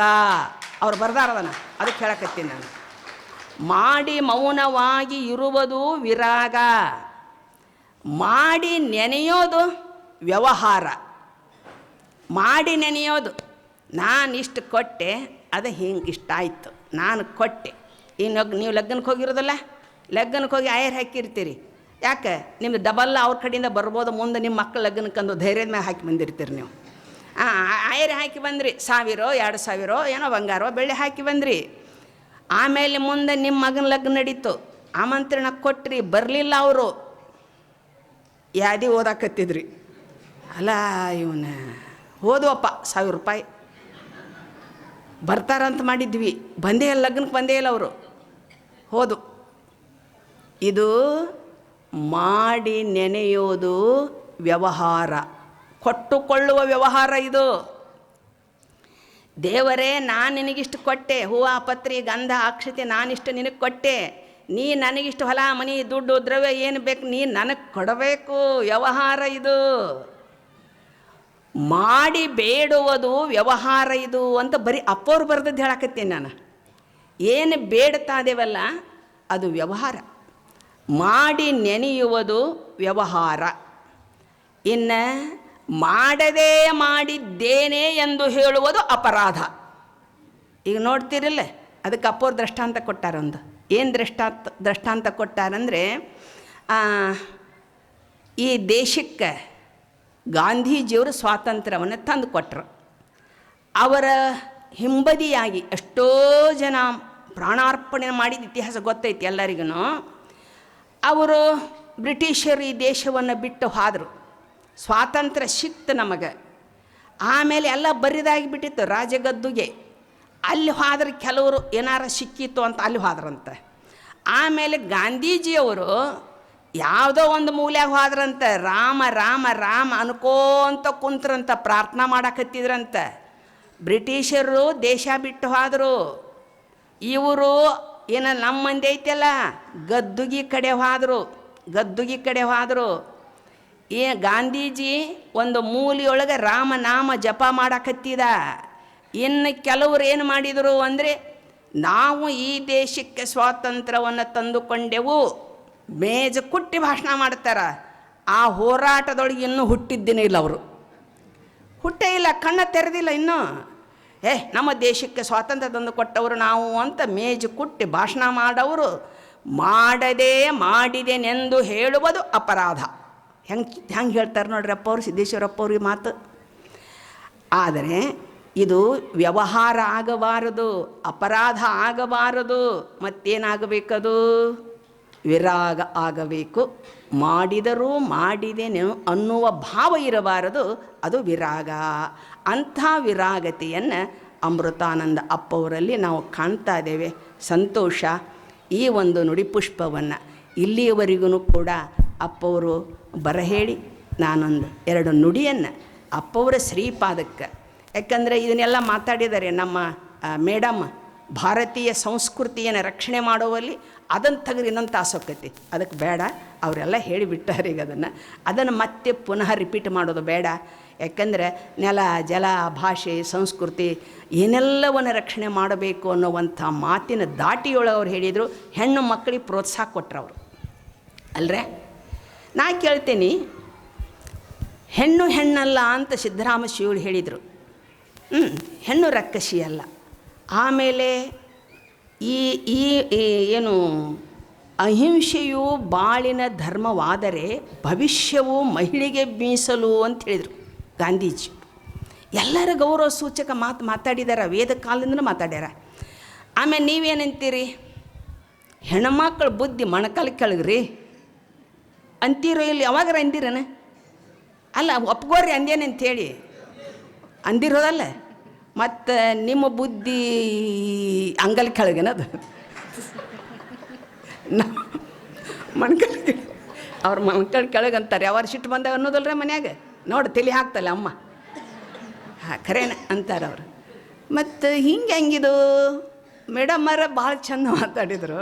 ಮತ್ತು ನೀವರ ಈ ಭಾಷೆ ಮಾತಾಡ್ತೀರಿ, ಅದು ಹಿಂಗೆ ತಕ್ಕೊಂಬಿಡ್ರಿ, ಇನ್ಮ್ಯಾಗ ಅನ್ನಕ್ಕೆ ಹೋಗ್ಬೇಡ್ರಿ ಅಂದ್ರೆ ನೀವು ಅನ್ರಿ ಹೊಳ್ಳಿ ಏನಂತ, ನಾನು ಮೊಣಕಾಲು ಕೆಳಗೆ ಇರೋಲ್ಲಕ್ಕನಿಂದ ಅದು ಇಲ್ಲಲ್ಲ ಅಂದ್ರೆ ನೀವು ಇಷ್ಟಂದು ತುಂಬ್ಕೊಂಬಿಡ್ರಿ. ಅದು ಗಂಡ ಹೊಲಕ್ಕೆ ಹೋಗಿದ್ದಂತೆ. ಹೊಲಕ್ಕೆ ಹೋಗಿದ್ದ, ಅದು ದೀಪಾವಳಿ ಹಬ್ಬ ಬಂದಿತ್ತು. ಹಬ್ಬ ಬಂದಾಗ ಪಕ್ಕದ ಮನೆಯವರು ಉಡಿ ತುಂಬ್ಕೊಳ್ಳೋಕೆ ಈ ಅಮ್ಮನ ಕರೆದಿದ್ರು. ಉಡಿ ತುಂಬ್ಕೊಂಡು ಬಂದಳಿಕೆ ಬರುವಾಗ ಗಂಡ ಹೊಲದಿಂದ ಬಂದು ಉಶ್ ಅಂತ ಕುಂತಿತ್ತು. ಅದು ಕೆಟ್ಟ ಬಿಸಿಲಾಗ ಬಂದು ಕುಂತಿತ್ತು. ನೀರಡಿಕೆ ಆಗಿತ್ತು, ಹೊಟ್ಟಿನ ಹಸಿವಾಗಿತ್ತು, ಒಲೆ ಬೆಕ್ ಮನ್ಕೊಂಡಿತ್ತು. ಈ ಅಮ್ಮ ಬಂದಳು ಎಲ್ಲಿ ಹೋಗಿದ್ದೆ? ಪಕ್ಕದ ಮನೆಯವರು ಉಡಿ ತುಂಬ ಕರೆದಿದ್ರು. ಹೋಗಿದ್ದೆ, ಮುತ್ತೈ ತನಕ ಇಟ್ಟಿದ್ರು ಅವರು. ಹೋಗಲಿ, ಒಲೆಯಾಗ ಏನೂ ಇಲ್ಲಲ್ಲ, ಮತ್ತು ಅಲ್ಲೇ ಊಟ ಮಾಡಿ ಬಂದೇನು ರೀ, ಮತ್ತು ಉಡಿಯಾಗ ಏನೈತಿ? ಕೊಬ್ಬರಿ ಬಟ್ಲ, ಬಾಳೆಹಣ್ಣು, ಉತ್ತತ್ತಿ ಅದಾವ್ರಿ ಅಂದ. ಮತ್ತು ಕೂಡ ಅವನಾರ ತಿಂತೀನಿ, ಹಸಿವಾಗೈತಿ ರೀ, ನನಗೆ ತುಂಬ್ಯಾರ ಉಡಿ, ನಿಮಗೆ ಅಲ್ಲ ಅಂದ್ಲಕ್ಕಿ. ಅಂದ ಕೂಡಲೇ ಗಂಡ ಅಂದ, ಹುಚ್ಚಿ ನಾದೇನಂತ ತುಂಬ್ಯಾರ ನೀನು ಉಡಿನ. ಇಬ್ಬರದು ಸಮಾತ ಈಗ ಜಗಳಿಲ್ಲ, ಬರೋಬ್ಬರಿ ಆಯ್ತು. ಸಂತೋಷ. ಅದಕ್ಕೆ ಹೆಣ್ಮಕ್ಳ ಬಗ್ಗೆ ಹೇಳಾಕತ್ತೀರಿ, ಭಾಳ ಐತೆ, ಅದು ಮುಗಿಯೋದಿಲ್ಲ. ಇರಲಿ, ಯಾಕೆ ಸಮಯಕ್ಕೂ ನಾವು ಬೆಲೆ ಕೊಡಬೇಕಾಗ್ತೈತಿ. ಈಗ ಪ್ರಸಾದದ ವ್ಯವಸ್ಥೆ ಇದೆ. ಲೋಣಿ ಸದ್ಭಕ್ತ ಮಂಡಳಿಯವರು, ನಾನು ಭಾಳ ಸಲ ಲೋಣಿಗೆ ಹೋಗಿದ್ದೆ. ನಮ್ಮ ಮೈತ್ರಮ್ಮನ ಭಾಳ ಸಲ ಹೋಗ್ತಾಳೆ ಅಲ್ಲಿ. ಸಂತೋಷ. ಯಾಕೆಂದರೆ ಇದು ಸಿದ್ದೇಶ್ವರ ಅಪ್ಪವ್ರು ನಡೆದಾಡಿದ ಭೂಮಿ, ಮಲ್ಲಿಕಾರ್ಜುನ ಅಪ್ಪವ್ರು ನಡೆದಾಡ್ತಕ್ಕಂಥ ಭೂಮಿ, ತಪೋವನದ ಕುಮಾರಸ್ವಾಮಿಗಳು ಏನೆಲ್ಲ ಅವರ ಶಕ್ತಿ ಅಪಾರವಾಗಿರುವಂಥದ್ದು. ಅಂಥ ಜನ್ಮಸ್ಥಳದ ಯಾರು ಲೋಣಿ ಏನ್ರಿ ಅಪ್ಪವ್ರದ್ದು, ಮತ್ತು ಗೊತ್ತಿಲ್ಲ ನನಗೆ. ಅವ್ರು ಇವತ್ತಿನ ದಿನ ಪ್ರಸಾದವನ್ನು ದಾಸೋಹ ಮಾಡಿದ್ದಾರೆ. ಸಂತೋಷ. ಎಲ್ಲರಿಗೂ ಸರ್ವರಿಗೂ ಸಮಸ್ತರಿಗೂ ಕೂಡ ಸನ್ಮಂಗಲವಾಗಲಿ ಅಂತ ತಿಳ್ಕೊಂಡು ಆಶಿಸಿ, ಮತ್ತೊಮ್ಮೆ ಇನ್ನೊಮ್ಮೆ ಗುರುದೇವರನ್ನು ನಮಸ್ಕರಿಸಿ 2 ನುಡಿಪುಷ್ಪಗಳನ್ನು ಅಪ್ಪವರ ಪಾದಕ್ಕೆ ಅರ್ಪಿಸಿ, ನಿಮ್ಮೆಲ್ಲರಿಗೂ ನಮ್ಮ ಯಾವ ಗುರುಬಂಧುಗಳಿಗೆ ಶರಣು ಎನ್ನುತ್ತಾ ಈ ನುಡಿಗೆ ನಾನು ವಿರಾಮ ಕೊಡ್ತಾ ಇದ್ದೇನೆ. ಹರಂ ಸದ್ಗುರುನಾಥ.